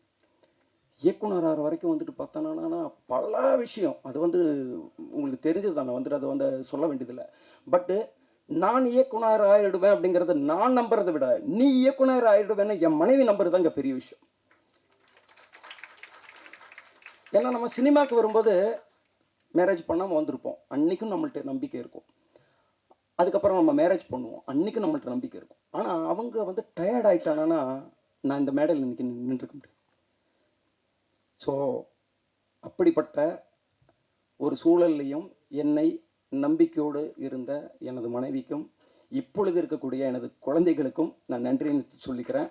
இங்கே வந்திருக்கிற அனைத்து நண்பர்களுக்கும் மீண்டும் நன்றினை சொல்லி விடைபெறுகிறேன். நன்றி, வணக்கம். நன்றி. ஸோ அனைவருக்கும் வணக்கம். ஃபஸ்ட்டு இந்த படத்தில் எனக்கு வாய்ப்பு கொடுத்த மகேஷ் சாருக்கும் சாண்டி சாருக்கும் என்னோட நன்றியை தெரிவிச்சுக்கிறேன். சென்னை ஃபைல்ஸ் முதல் பக்கம், இந்த படத்தில் வந்து நான் நடித்தா கரெக்டாக இருக்கும் அப்படின்னு டிசைட் பண்ண அஷ்ரஃபுக்கு என்னோட நன்றியை தெரிவிச்சுக்கிறேன். அவரோட ஷார்ட் ஃபிலிம் பார்க்கும்போதே ஒரு கான்ஃபிடென்ஸ் இருந்தது. ஓகே, இந்த ஆள் கரெக்டாக படம் மேக் பண்ணுவார், குவாலிட்டியாக எடுப்பார் அப்படின்ற ஒரு நம்பிக்கை இருந்தது. அதே மாதிரி சொன்ன நம்பர் ஆஃப் டேஸில் கரெக்டாக ஷூட்டிங்கை முடிச்சு கொடுத்தாரு. ஸோ ரொம்ப நாளைக்கு அப்புறம் ஒரு இன்டென்ஸான ஒரு க்ரைம் த்ரில்லர் படம் பண்ணியிருக்கோம், எல்லாம் ஒரு ஃபேமிலியாக பண்ணியிருக்கோம்.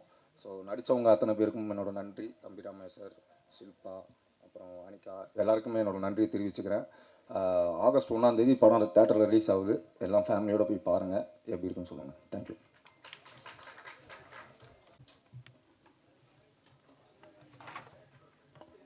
ஒரே நிமிஷம், அங்கே ஒரு மைக் அங்கே கொடுங்க. நிக்கில் இங்கே இருக்காரு. ஹலோ, இல்லை கேரளா ஃபைல்ஸ் மாதிரியான கதை, அதனால தான் நீங்கள் சென்னை ஃபைல்ஸ்னு பேர் வச்சுருக்கீங்களா டைட்டில்?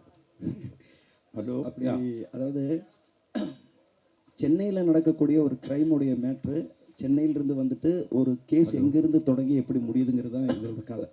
ஸோ சென்னை ஃபைல்ஸ் அப்படிங்கிறது வந்துட்டு இதுக்கு பொருத்தமாக இருந்தது. வேற ஒரு விஷயத்தோட கனெக்ட் பண்ணி இதில் ஒன்றும் வைக்கல. ஒருவேளை கேரளா ஃபைல்ஸு, காஷ்மீர் ஃபைல்ஸ் வரலைனாலும் இது சென்னை ஃபைல்ஸாகவே இருந்திருக்கும். டைரக்டர் சார், இது வந்து இங்கே ஆடியோ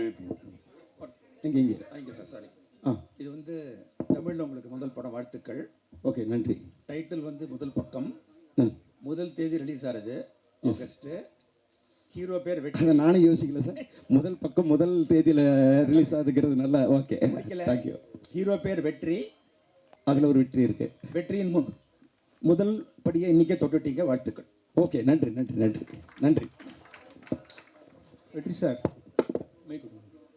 வெற்றி சார்.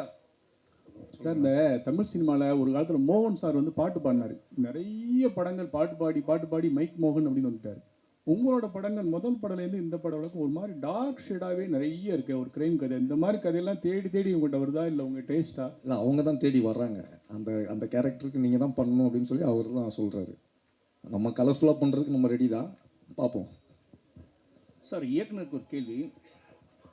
சொல்லுங்க. வாழ்த்துக்கள், பார்க்கறதுக்கு நல்லா இருந்துச்சு சார் ட்ரெய்லர் பார்க்குறது. Okay okay. பட் யூஏன் போட்டிங் சென்சார்டுன்னு போட்டிருக்கீங்க. ஓகே. ஆனால் இதுக்கான ட்ரெய்லரும் பாடல்களையும் சென்சார் வாங்கலையா இன்னும்? ஏன்னா நீங்கள் 126.22 மினிட்ஸ்னு வருது சென்சார் சர்டிஃபிகேட். அதாவது படத்தோட சென்சார் சர்டிஃபிகேட்டை போட்டுட்டு இது போடுறீங்க. அந்த சாங்ஸில் பார்த்தீங்கன்னா மது அருந்துற காட்சிலாம் இருக்குது. அதில் எங்கேயுமே ஸ்டாட்டுட்டரி வார்னிங்கே போடாமல் இருக்கீங்க.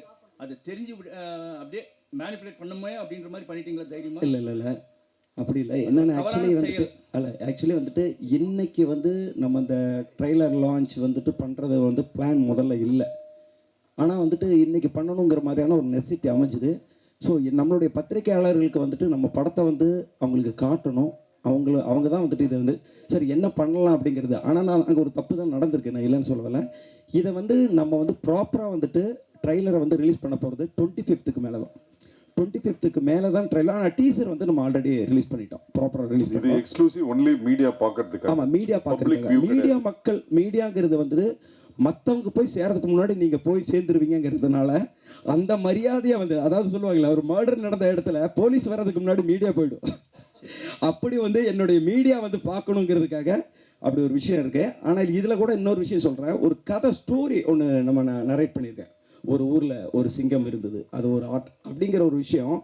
அது வந்து அந்த வாய்ஸ் வந்து நம்ம இயக்குனர் நடிகர் சமுத்திரக்கனி அண்ணன் வந்து பேசி தரதா சொல்லியிருக்காரு. ஸோ அவர் வந்து இப்போ ஒரு ஹைதராபாத்தில் ஷூட்டிங்கில் இருக்கார். ஸோ அவர் வந்ததுக்கப்புறம் இந்த மிக்சிங் வேலையெல்லாம் பண்ணிவிட்டு ப்ராப்பராக வந்து ரிலீஸ் பண்ணணுங்கிறதுக்கு முன்னாடியே வந்துட்டு ஒரு ரிலீஸ் பண்ண வேண்டிய ஒரு நெசிட்டி வந்தது. சரி, அந்த நேரத்தில் வந்து நம்ம பத்திரிகையாளர்கள், நம்ம குடும்பமான தொலைக்காட்சி நண்பர்களுக்கு வந்து நம்ம காட்டுறதுல தப்பு இல்லைங்கிறதுக்காக பண்ணியிருக்கோம். தவறு இருந்தால் வந்து மன்னிச்சேன். டைரக்டர் சார் சார் சார், இப்போது படத்தில் வந்து முதல் பக்கம் டைட்டில் வச்சுருக்கீங்க. ஓகே. பட் எப்பவுமே இப்போ ஒரு புக்குன்னு எடுத்துக்கிட்டா கிளைமேக்ஸ் வந்து கடைசி பக்கத்தில் தான் இருக்கும். ஓகே. இதுக்கு படத்துக்கு முதல் பக்கம்னு டைட்டில் வச்சதுக்கு என்ன காரணம்? அது மட்டும் இல்லாமல் இந்த படத்தில் சிங்கம் யார், நரி யார்? சிங்கம் வந்து வழக்கமாக ஹீரோவை தான் சிங்கம்னு சொல்லுவாங்க. ஓகே. வில்லனை நரின்னு சொல்லுவாங்க. ஓகே. ஆனால் இதில் நீங்கள் வில்லனை சிங்கம்னு சொல்கிறீங்க, ஹீரோவை நரின்னு சொல்கிற மாதிரி ட்ரெய்லர் தெரியுது. Okay sir. முதல்ல வந்துட்டு ஒரு டீசர் ட்ரைலர் அப்படிங்கிறத வந்து பப்ளிக் வந்து பார்க்குறதுக்கு வந்து அவங்களுக்கு வந்து ஒரு இம்பேக்ட் பண்ணுற ஒரு விஷயம். அது ஒரு விளம்பரம் தான், சினிமா கிடையாது. இதை பார்த்து வந்து யாருனாலையும் கதை புரிஞ்சிக்க முடியாது. ஸோ இது என்ன ஜானர்னு புரிஞ்சிக்க முடியும். ஸோ ஜானரில் வந்து புரிய வைக்கிறதுக்கு வந்து இந்த ட்ரைலரும் உள்ளே வர்றதுக்கு வந்து ஒரு கன்ஃபியூசிங் வந்து எல்லா படத்துலையுமே இருக்கும். உதாரணத்துக்கு பார்த்தீங்கன்னா ராட்சசன் படத்தினுடைய ட்ரைலர் நீங்கள் பார்த்தீங்கன்னா ராட்சசன் படத்தில் இருக்கக்கூடிய ஷூட்டிங் சீனோட இது ட்ரைலரில் வந்து வச்சுருப்பாங்க. படத்துலையே வந்துட்டு ஒரு ஷூட்டிங் சீன் ஒருத்தனை வந்து கொலை பண்ணுற மாதிரி ஒரு ரத்தத்தொலை இருக்கிற மாதிரி இருக்கும். அது ட்ரெய்லரில் வச்சுருப்பாங்க. ட்ரெய்லரில் உங்களுக்கு என்ன இம்பாக்ட் கொடுக்கணும்னா, ஓ இவன் ஒரு கொலை பண்ணுறான் போல் இருக்குன்னு. படம் பார்க்கும்போது பார்த்தோன்னா அது ஆக்சுவலி வந்து பார்த்தா படத்தில் ஷூட்டிங்காக இருக்கும். ஸோ அது மாதிரி இந்த நரேஷன் வந்து ஒவ்வொருத்தருக்கும் ஒவ்வொரு இம்பேக்ட் கொடுக்கும். இப்போ நீங்கள் சொன்ன மாதிரி யார் ஹீரோ, யார் சிங்கம், யார் நரி, ஒரு குழப்பம் இருக்கா? இந்த குழப்பம் வேணும், அதுக்காக பண்ணியிருக்கிறது. நீங்கள் படம் பார்க்கும்போது யார் சிங்கம் யார் நரின்னு உங்களுக்கு தெரிஞ்சிடும். வெற்றி சார் அதே தான். சிங்கம் நரி 2 கேரக்டரும் நீங்கள் தான் நடிச்சிருக்கீங்களா? எங்கிட்ட கேட்குறீங்களா? வெற்றி ஹீரோ சொல்லுங்க. அதாவது சொல்கிறார் இல்லையா, சிங்கம் நரி, இந்த 2 கேரக்டரும் நீங்கள் தான் பண்ணியிருக்கீங்களா? இல்லை, அந்த மேட்ரை நான் இப்போ ட்ரெய்லரில் பார்த்து தான் தெரிஞ்சுக்கிட்டேன். படத்தில் அது இல்லை. அதுக்கும் அது டைரக்டரோட சாய்ஸ் தான். மைக்கு தயாரிப்பாளர் சார். ஆக்சுவலி நம்ம ஹீரோட்ட வந்து கதை சொல்லுவோம், படத்தோடைய கதை சொல்லுவோம். ஹீரோட்ட வந்து ட்ரெய்லர் சொல்ல மாட்டோம். அவரே வந்து இப்போ தான் ட்ரெய்லர் பார்த்துருக்காரு. யார்கிட்ட மைக் கொடுக்கணும்? தயாரிப்பாளர், ப்ரொடியூசர் கொடுக்குங்க, வில்லன் கிட்ட. சார், இப்போ நீங்கள் படங்கள்லாம் பார்த்துட்டு ஹீரோவை பிடிக்கல, அதாவது ஹீரோவை இன்ஸ்பயர் பண்ணல, வில்லனை தான் எனக்கு இன்ஸ்பயர் ஆச்சு, அதனால தான் வில்லனாக நடிக்க வந்திருக்கேன் அப்படின்னு சொன்னீங்க. நிறைய ஹீரோ பேர் சொன்னீங்க. நீங்கள் எந்த இன்ஸ்பிரேஷனில் வந்தீங்க, எந்த மாதிரி வில்லனாக ஆகணும் அப்படின்னு சொல்லிட்டு நீங்கள் நினைக்கிறீங்க? இல்லை, நான் முதலே சொன்னது தான் சார். இப்போ துப்பாக்கி படத்தோட வில்லன் தனி ஒருவன் ஒரு மாதிரி வில்லன், அதாவது ஒரு கிளாஸி வில்லன். அந்த படத்தை வந்து எலிவேட் பண்ணணும். அதாவது இப்போ இந்த படம் எடுக்கும்போது கூட அவர் கதை சொல்லும்போது நான் சொன்னேன், சார் நீங்கள் ப்ரொடியூஸ் பண்ணுறீங்க, மேபி உங்களுக்கு எக்ஸ்ட்ரா சீன்ஸ் அதெல்லாம் தேவையில்லை. அந்த கதைக்கு என்ன தேவையோ, அந்த வில்லனுக்கு எவ்வளோ தேவையோ, அந்த மீட்டக்குள்ளே நான் எவ்வளோ பெர்ஃபார்ம் பண்ண முடியுமோ நான் பண்ணி கொடுப்பேன். ஸோ எனக்கு வந்து இப்போ நீங்கள் என்ன பார்த்துக்கிட்டிங்கன்னா, இப்போ படம் பார்க்குறோம், அந்த படத்தை பார்த்தாலே உங்களுக்கு தெரியும், இவருக்கு இந்த மீட்டரில் தான் நம்ம போய் தேடலாம், இவரை வந்து நம்ம இந்த மாதிரி யூஸ் பண்ணலான்னு விஷயம் தெரிஞ்சவங்களுக்கு தெரிஞ்சிடும். ஸோ அந்த மாதிரி வரும்போது தெரிஞ்சிடும் எனக்கு. அந்த டேரக்டர் இதுக்கு மேலே எனக்கு ஆப்பர்ச்சுனிட்டிலாம் வந்து கதை வந்துச்சுன்னா எனக்கு சூஸ் பண்ணும்போது தெரியும், என்னால் முடியுமா முடியாதான்னு எனக்கு தெரிஞ்சிடும். அவங்களுக்கும் தெரியும் என்ன கேட்கணும்னு தெரியும். பார்க்கலாமே எப்படி போகுதுன்னு. All the best. Thank you. Silva madam, நீங்கள் ஜேர்னலிஸ்டாக நடிச்சிருக்கீங்கன்னு டைரக்டர் சொன்னார். ஜேர்னலிஸ்டாக நடித்தா ஹீரோயின் வந்து கொஞ்சம் கிளாமராக நடிக்க முடியாது. இந்த படத்தில் வந்து எப்படி நடிச்சீங்க, என்ன மாதிரி ஜேர்னலிஸ்ட், பாடி லாங்குவேஜ்லாம் யாரை பார்த்து இது பண்ணீங்க? உங்களை பார்த்து தான் கற்றுக்கிட்டேன். சுந்தரம் பேர் தான், மீனாட்சி சுந்தரம் பேர். ஆனால் அவர் வந்து மீனாட்சி சுந்தரத்தில் மீனாட்சி இருக்கிறதுனால மீனாட்சி இன்ஸ்பயர் ஆகி பண்ணுங்க. டேரக்டர் சார், சொல்லுங்கள் சார். வில்லனையே முகத்தையே காமிக்கல ஒன்று. அப்புறம் வெற்றி சார் எப்போ டி ராஜேந்திரன் மாதிரியே தாடி வச்சு நடிக்கிறீங்க, எப்போ இல்லாமல் நடிப்பீங்களா? ஒருவேளை இந்த படத்துக்கு வரும்போது அவர் தாடி இல்லாமல் வந்திருந்தா கூட நான் தாடி வளர்த்த சொல்லியிருந்திருப்பேன். ஏன்னா இந்த கதைக்கு வந்துட்டு தாடி வளர்த்துன ஒரு கேரக்டர் தான் எனக்கு தேவைப்படுது. அது ஆல்ரெடி அவர் தாடியோடய முன்னாடி நடிச்சிட்டு இருந்தார். ஸோ இந்த கதைக்கும் அது தேவைப்பட்டதுனால அப்படின்னு. வில்லனை ஏன் வந்து முகத்தையே காட்டலைன்னா, அவரை வந்து ஒரு ஃபுல் மூவியாக வர்ற நேரத்தில் அவரை பார்த்தா நல்லா இருக்கும்னு நான் எதிர்பார்க்குறேன். ஏன்னா என்னதான் இருந்தாலும் அவர் வந்து தயாரிப்பாளர் இருந்தாலும் இந்த படத்தில் வந்து ஒரு அறிமுக நாயகன். அந்த அறிமுக நாயகனை ஒரு சின்ன ஷார்ட் டைமில் வந்து நம்ம காட்ட வேணாம், பிக் டைமில் காட்டுவோம் அப்படிங்கிறதுக்காக அவரை நான் வந்து ஹைட் பண்ணி வச்சுருக்கேன்.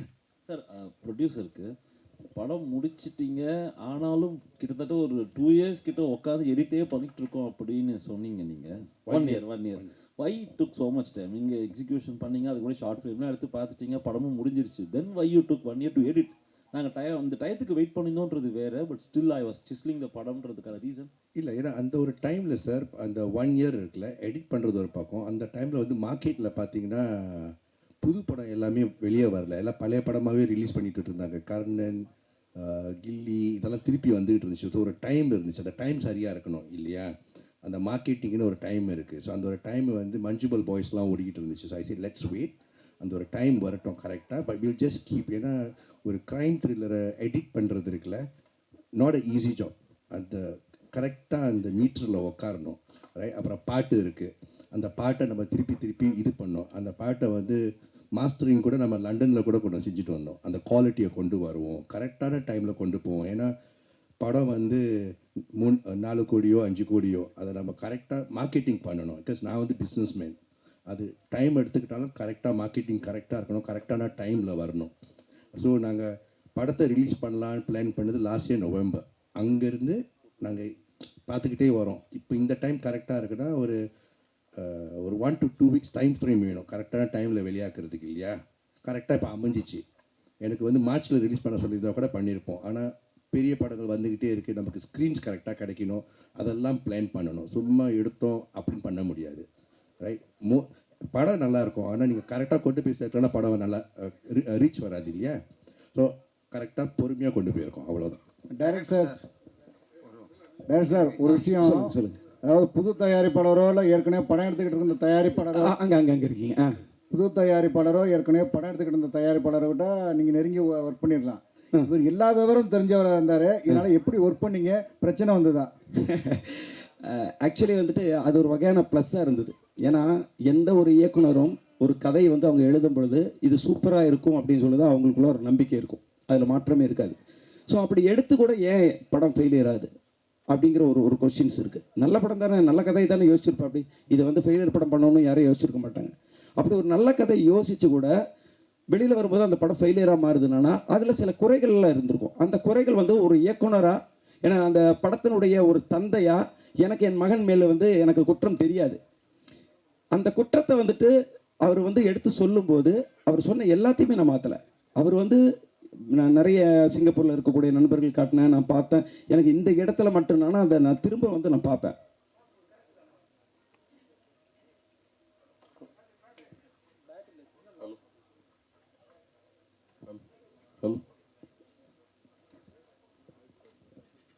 ஸோ அப்படி வந்துட்டு அவர் சொன்ன கரெக்ஷன் வந்து எனக்கு இதுக்கு பெரிய சப்போர்ட்டிங்காக தான் இருந்தது.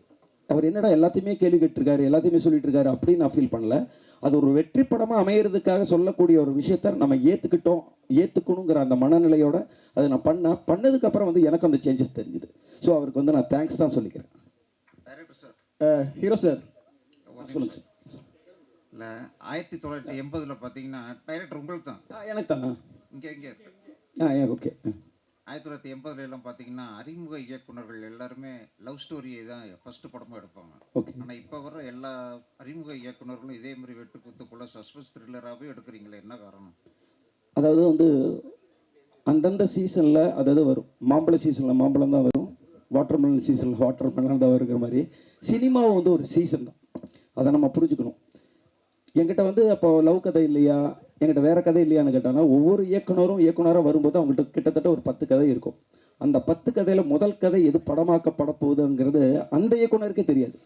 நம்ம வந்து ஒரு ப்ரொடக்ஷன் கம்பெனியில் வந்து கதை சொல்ல போகும்போது அவங்க சொல்லுவாங்க, உங்கள்கிட்ட இந்த மாதிரியான ஜானரில் கதை இருக்கான்னு கேட்பாங்க. ஏன்னா வந்து அந்த டைமில் வந்து பார்த்தோன்னா லவ் படமாக ஓடிட்டு இருக்கும். நான் வேற ஒரு கதை சொல்ல போனேன்னா லவ் கதை வச்சுருக்கீங்களான்னு கேட்பாங்க. அப்போ நான் லவ் கதை தான் சொல்லுவேன், சொல்லி அது படமாக்கப்படும். அடுத்தது நான் லவ் கதை சொல்லலான்னு போகும்போது வந்து பார்த்தேன்னா அப்படியே வந்து எல்லா சஸ்பென்ஸு த்ரில்லரு க்ரைமு இப்படி ஓடுதும்பாங்க. அப்போ அந்த நேரத்தில் நம்மள்ட்ட கேட்பாங்க, க்ரைம் கதை வச்சுருக்கேன். ஸோ எதை கேட்டாலும் சொல்ல வேண்டுங்கிற தயார் நிலையில் ஒரு இயக்குனர் இருந்தால் மட்டும்தான் அவன் இயக்குனர் ஆக முடியும்.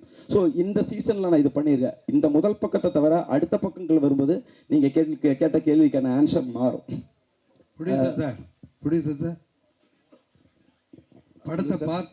படத்தை இவ்வளோ லேட்டாக ரிலீஸ் பண்ணணுன்னு நீங்கள் கரெக்ட் டயத்தை பார்த்து தான் ரிலீஸ் பண்ணி பார்த்தீங்க. ஆனால் இப்போ வாரத்துக்கு 10 படம் ரிலீஸ் ஆகிட்டாருக்கு. உங்கள் படம் 1ஆம் தேதி கிட்டத்தட்ட 7 படம் 8 படம் வருது, 12 படம் வருது. இதை எப்படி நீங்கள் சமாளிப்பீங்க சார்? மற்ற படத்தை பற்றி நான் கவலைப்பட போகிறது கிடையாது. எனக்கு என் படம் எவ்வளோ ரீச் போயிருக்கு அதுதான் எனக்கு தெரிஞ்சு. இங்கே இருக்கிறவங்க போஸ்டரை பார்த்து எனக்கு மெசேஜ் அனுப்புகிறாங்க. சிங்கப்பூர் மலேசியாவில் இருக்கிறவங்களுக்கு நியூஸ் தெரியும் இந்த மாதிரி படம் August 1 வருதுன்னு. எண்ட் ஆஃப் தி டே நம்ம 10 படம் வருதோ 100 படம் வருதோ ஃபர்ஸ்ட் ஷோலேயே தெரிஞ்சு போயிடும் இந்த படம் தேருமா தேராதான்னு தெரிஞ்சு போயிடும். நல்லா இருந்தால் பார்க்க போகிறாங்க. இல்லாட்டி நீங்கள் எவ்வளோ மார்க்கெட்டிங் நீங்கள் வந்து ஏரோப்ளேனில் பேனர் விட்டாலும் படம் ஊற்றிக்கிச்சுன்னா ஊற்றிக்கும். கரெக்டாக? ஸோ எனக்கு தெரியும் ஃபர்ஸ்ட் ஷோ பார்த்துட்டு படம் நல்லா இருக்குன்னு சொல்லுவாங்கன்னு தெரியும். ஸோ நல்லா இருக்கிற படத்தை பார்க்க போகிறீங்க, இல்லைன்னா அதுவாக போய்க்கும். சார் கவலை இல்லை. ஹீரோ சார் சார் உங்களுடைய முதல் படத்துக்கும் 2வது படத்துக்கும் அதிக இடைவெளி இருந்துச்சு, அது எல்லாருக்குமே தெரியும். ஆனால் இப்போ சமீப காலமாக பார்த்தீங்கன்னா நீங்கள் வெள்ளிக்கிழமை நாயகனாக வந்துட்டு இருக்கீங்க. வாரத்தில் ஒரு வாரம் விட்டு ஒரு வாரம் உங்கள் படம் ரிலீஸ் ஆகிட்டு இருக்கு. இது எதனால சார்? சீக்கிரம் சதம் அடிக்க முயற்சி பண்ணுறீங்களா? இல்லை அப்படி இல்லை, அவர் சொன்ன மாதிரி ஒரு வருஷத்துக்கு முன்னாடி பண்ண படம் இதெல்லாம். நிறைய படம் வந்து ரிலீஸ் பண்ணாமல் வச்சு இப்போ மொத்தமாக லைனாக ரிலீஸ் ஆகுது. அதனால தான் வந்து உங்களுக்கு டக்குன்னு வந்த மாதிரி இருக்குது. இல்லை இடையில ஜிவி பிரகாஷ் சார் வெள்ளிக்கிழமை நாயகன்னாங்க, இப்போ எல்லாருமே சொல்கிறாங்க சார் நீங்கள் தான் வெள்ளிக்கிழமை நாயகன் சொல்லிட்டு இருக்காங்க. ரொம்ப சந்தோஷம். வெற்றி சார், அதே இது கன்னிஷா. இன்றைக்கி உள்ள சினிமா வந்து கொஞ்சம் மோசமாக இருக்குது. ஒரு வருஷத்துக்கு 5% 6% படம் தான் ரிலீஸ் ஆகுது. நீங்கள் முகம் தெரிஞ்ச ஹீரோ, பிரபல ஹீரோனாலும் நீங்கள் என்னென்ன சவால் சந்திக்கிங்க? டிஜிட்டல் விற்க மாட்டுக்கு, சேட்டலைட் விற்க மாட்டுக்கு, சம்பளம், தேட்டர் ரிலீஸ் பிரச்சனை நிறைய இது. ஹீரோவாக உங்களுக்கு ஏதாவது ஆதங்கம், சவால், இதை மாற்றணும்னு ஏதாவது ஃபீலிங் இருக்கா? இல்லை அதான் படம் நல்லா போச்சுன்னா அடுத்த படத்துக்கு சம்பளம் ஜாஸ்தியாக வாங்கலாம். இல்லைன்னா அவர் சொல்கிற மாதிரி எதுவுமே பிஸ்னஸ் ஆகாமல் தான் இருக்கும். படம் நல்ல கண்டென்ட் கொடுத்தோம்னா அது ஆட்டோமேட்டிக்காக டிஜிட்டலோ சேட்டலைட்டோ எல்லா பிஸ்னஸ்னாலும் அது ஆகும். படம் நல்லா இல்லைன்னா அது பிஸ்னஸ் கொஞ்சம் ஸ்டாப் ஆகி தான் இருக்கும். சார் டைரக்டர் சார் சொல்லுங்கள். இந்த படம் ஒரு த்ரில்லர் படம், ட்ரெய்லர் பார்க்குறப்ப தெரியுது. ஹீரோ வெற்றி அண்ட் ஹீரோயின் ஷில்பா மஞ்சுநாத் இவங்களுக்குள்ள கெமிஸ்ட்ரி எப்படி இருந்தது? ஸோ அவங்கள்ட்ட தான் கொஞ்சம் பர்ஃபார்மன்ஸ் எதிர்பார்த்து வருவாங்க. அந்த ரசிகர்களுக்கு என்ன மாதிரியான இதாக இருக்கும்? ஓகே, இந்த கேள்வி ஆக்சுவலி அவங்க 2 பேர்த்திட்டு கேட்டிருக்கணும். பரவாயில்ல, ஒரு இயக்குனராக சொல்கிறேன். யாரோ சொன்னாங்க ரிப்போர்ட்டராக நடிக்கும்போது வந்து கிளாமராக இருக்காது. அப்படி இருக்கும்போது வந்து நீங்கள் எப்படி நடிச்சிங்கன்னா உண்மையாலுமே கிளாமர் கிடையாது. உண்மையாலுமே கிளாமர் இல்லாமல் ஒரு ரிப்போர்ட்டர் அவங்க கரெக்டான ஒரு பதில் சொன்னாங்க. இந்த ரிப்போர்ட்டர் எங்கேருந்து கற்றுக்கிட்டா உங்கள்கிட்ட இருந்து கற்றுக்கிட்டாங்கன்னு. அதே மாதிரி தான் படத்தில் அவங்கள தெளிவான ஒரு ரிப்போர்ட்டராக மட்டும்தான் காட்டியிருக்காங்க. டக்குன்னு 2 பேர் வந்து பார்த்தாங்க, கண்ணும் பார்த்தது காதல் பாட்டு போனதுங்கிறது என் படத்தில் இல்லை. ஆனால் அவங்களுக்கான ரோலில் 2 பேரும் எப்படி ட்ராவல் பண்ணணுமோ அதை நான் கரெக்டாக காட்டியிருக்கிறேன். அந்த ட்ராவலில் அவங்களோட கெமிஸ்ட்ரி வந்து கரெக்டாக இருந்தது. வெற்றி சார், இப்போ நீங்கள் கூட சொன்னீங்க படத்தினுடைய கண்டென்ட் நல்லா இருந்தால் நல்லா ஓடும், இல்லைன்னா ஓடாது அப்படின்ட்டு. ஆனால் இல்லை ஓடுறது சொல்லல, பிஸ்னஸ் ஆகுறது. பிஸ்னஸுக்கு சேட்டலைட்டோ பிஸ்னஸுக்கே கண்டென்ட் தான் முக்கியங்கிறப்ப அதை வச்சு ஹீரோக்கள் சம்பளத்தை ஏற்றுறது அப்படிங்கிற ஒரு விஷயம் இருக்குல்ல, அதை பற்றின ஒரு விமர்சனம் பல பேரும் சொல்லிகிட்டே இருக்கிறாங்க. படத்துடைய கண்டென்ட் தான் முக்கியம், டைரக்டர் தான், நீங்களும் அதை சொல்கிறீங்க. ஆனால் ஹீரோக்களுடைய சம்பளம் ஏற்றுறாங்களே, அதை பற்றி என்ன நினைக்கிறீங்க? நான் ஒன்றும் ஏற்றலையே. இல்லை பொதுவாக சொல்கிறேன், இப்போ நீங்கள் பேசுகிறது சினிமா இண்டஸ்ட்ரி பற்றி பொதுவாக சொன்னீங்க, அது மாதிரி பொதுவாக சொல்கிறேன், அந்த மாதிரி ஒரு விமர்சனம் இருக்குல்ல. இல்லை அவங்க கொடுக்குறாங்க, இவங்க வாங்குறாங்க, அவ்வளோதானே. கொடுக்குறவங்க இருக்கிற வரைக்கும் வாங்குறவங்க வாங்கிட்டு தானே இருப்பாங்க. நன்றி சார். நன்றி. Yeah, Shilpa. My question to Shilpa, ma'am. Yeah. Shilpa, playing a journalist in a crime thriller must have been exciting and challenging too. We all know you're a perfectionist. What kind of homework you did exactly to do justice to the character? Because the whole film revolves around you. Sir, to correct, it doesn't revolve around me because இது த்ரில்லர்னால வெற்றி and Mahesh அவர் கூட தான் ஒரு journey தான் இது. இது கூட வந்துட்டு ஒரு அந்த பிரிட்ஜ் வந்துட்டு நான் சேர்ந்து தரேன். ஸோ அந்த மாதிரி கேரக்டர் தான் இந்த படத்தில் பண்ணியிருக்கேன். No, I am not. I'm helping him to unreveal it. So, and எப்படியான ஹோம்ஒர்க் பண்ணும்போது நான் இண்டஸ்ட்ரிக்கு வரும்போதே தியேட்டர்ஸ் பண்ணிட்டு தான் நான் வந்தேன். வீதி நாடகம் அதெல்லாம் பண்ணிட்டு தான் கற்றுட்டு தான் வந்தேன். ஸோ அங்கே Prakash Belawadi sir was my guru. So first thing what he told to be a good actor is, நீங்கள் ஒரு பார்க்கும்போது ஒரு வித்தியாசமாக இருக்குன்னா you have to be like a sponge, you have to absorb them. So நான் வீட்டுக்கு போயிட்டு like if I see something interesting I will start behaving like them. So as a person I am like that. So whenever I come see you all, there are so many characters, so it was not difficult for me because morning in the night work we will be around you, talk with you, like interviews irukla. So playing you guys was not a difficult task for me. The body language irukla, neenga question kekra attitude irukla. In fact neenga question kekkumbodhu or attitude irukku, or friendly ah irukumbodhu normal ah pesumbodhu innor attitude irukku. So that is something as a journalist at the thin line maro. When I was questioning him in the movie also, நீங்கள் ஃப்ரெண்ட்லியாக மாறுறதுக்கும்போது ஒரு attitude மாறிடும், and ஒரு ஜேர்னலிஸ்டாக கேட்கும்போது there is ஒரு கத்து இருக்கும், and there is a power in your pen. Like the journalism ஒரு மைக் கொடுக்கும்போது ஒரு பவர் இருக்குது, நாங்கள் அது அவாய்ட் பண்ண முடியாது. So you ask me question, I can't say, நான் சொல்ல மாட்டேன், because that's a power. So ஜேர்னலிஸ்ட்டுக்கு அந்த பவர் இருக்குது, அந்த வாய்ஸில் இருக்கட்டும், அந்த பெனில் இருக்கட்டும். So I think that was important here. Thank you. One second, Bharath வந்து ஒரு கொஸ்டின் கேட்டிருந்தாரு, இந்த மாதிரி 1 வருஷம் ஏன் எடிட்டிங், 1 வருஷம் ஏன் தள்ளின்னு. இதை வந்து ஃபோனில் பலமுறை நான் நேரில் பார்க்கலனாலும் ஃபோனில் ப்ரொடியூசர்கிட்ட சொல்லும் போது, இது ஃபைனான்ஸ் வாங்கி எடுக்கப்படும் படம் அல்ல, இது சொந்த படத்தில் எடுக்கிற படம். இது மட்டும் தமிழ்நாட்டில் வந்து 1500 ஸ்க்ரீன்ஸ் மேலே இருக்குது. என்றைக்கு நம்மளுக்கு 200 ஸ்க்ரீன் கிடைக்குது, 200 ஸ்க்ரீன் மட்டும் இல்லாமல் நல்ல ஷோஸ் என்னைக்கு கிடைக்குதோ அது வரைக்கும் பொறுமையாக இருந்து வெயிட் பண்ணலாம். முதல்ல டிஸ்ட்ரிபியூட்டர்ஸை வந்து நம்ம அனௌன்ஸ் பண்ணுவோம். இன்றைக்கி வந்து சொசைட்டியில் வந்து பெரிய படங்களுக்கு தான் டெய்லி ஆன் போர்டில் வந்து ஒரு டிஸ்ட்ரிபியூட்டராக பண்ணும்போது, நம்ம படத்துக்கு நம்ம பட்ஜெட்டுக்கு வெற்றி இருக்காரு, வாரத்துக்கு 12 படம் ரிலீஸ் ஆகுதுன்ற நான் ட்ராக் பண்ணிட்டு இருக்கேன். இன்னைக்கு தமிழ்நாடு ஃபுல்லாக நல்ல டிஸ்ட்ரிபியூட்டர்ஸ் கிடைக்கிறாங்களோ அப்போ பண்ணலான்ற போது மாஸ்டர் மைண்ட் செந்தில் வந்தார் தமிழ்நாட்டுக்கு. சிட்டின் NSC Dhanam pictures, Coimbatore Tiruppur Subramaniam Sakthi films, Madurai வந்து சூர்யா மூவிஸ், திருச்சி தஞ்சாவூர் எஸ்ஆர் பிரபுவோட dream warrior pictures, Salem Pradeep, TK வந்து பிரதாப் ராஜா, இவங்க எல்லாரும் சேர்ந்து ஆகஸ்ட் 14 தான் கூலி வருது. ஆகஸ்ட் 1 வாங்க, நிறைய 200+ ஸ்க்ரீன்ஸ் வரும், நிறைய ஷோஸ் கிடைக்கும். அதனால் நீங்கள் லேட் ஆனாலும் உங்களின் வெற்றியும் தள்ளிதான் போயிருக்கிறது, தவறி போகவில்லை. அதனால் மெதுவாக வரலான்னு சொன்னதுனால இந்த படம் ஆகஸ்ட் 1 வருகிறது. வந்திருந்த அனைவருக்கும் நன்றி, வணக்கம்.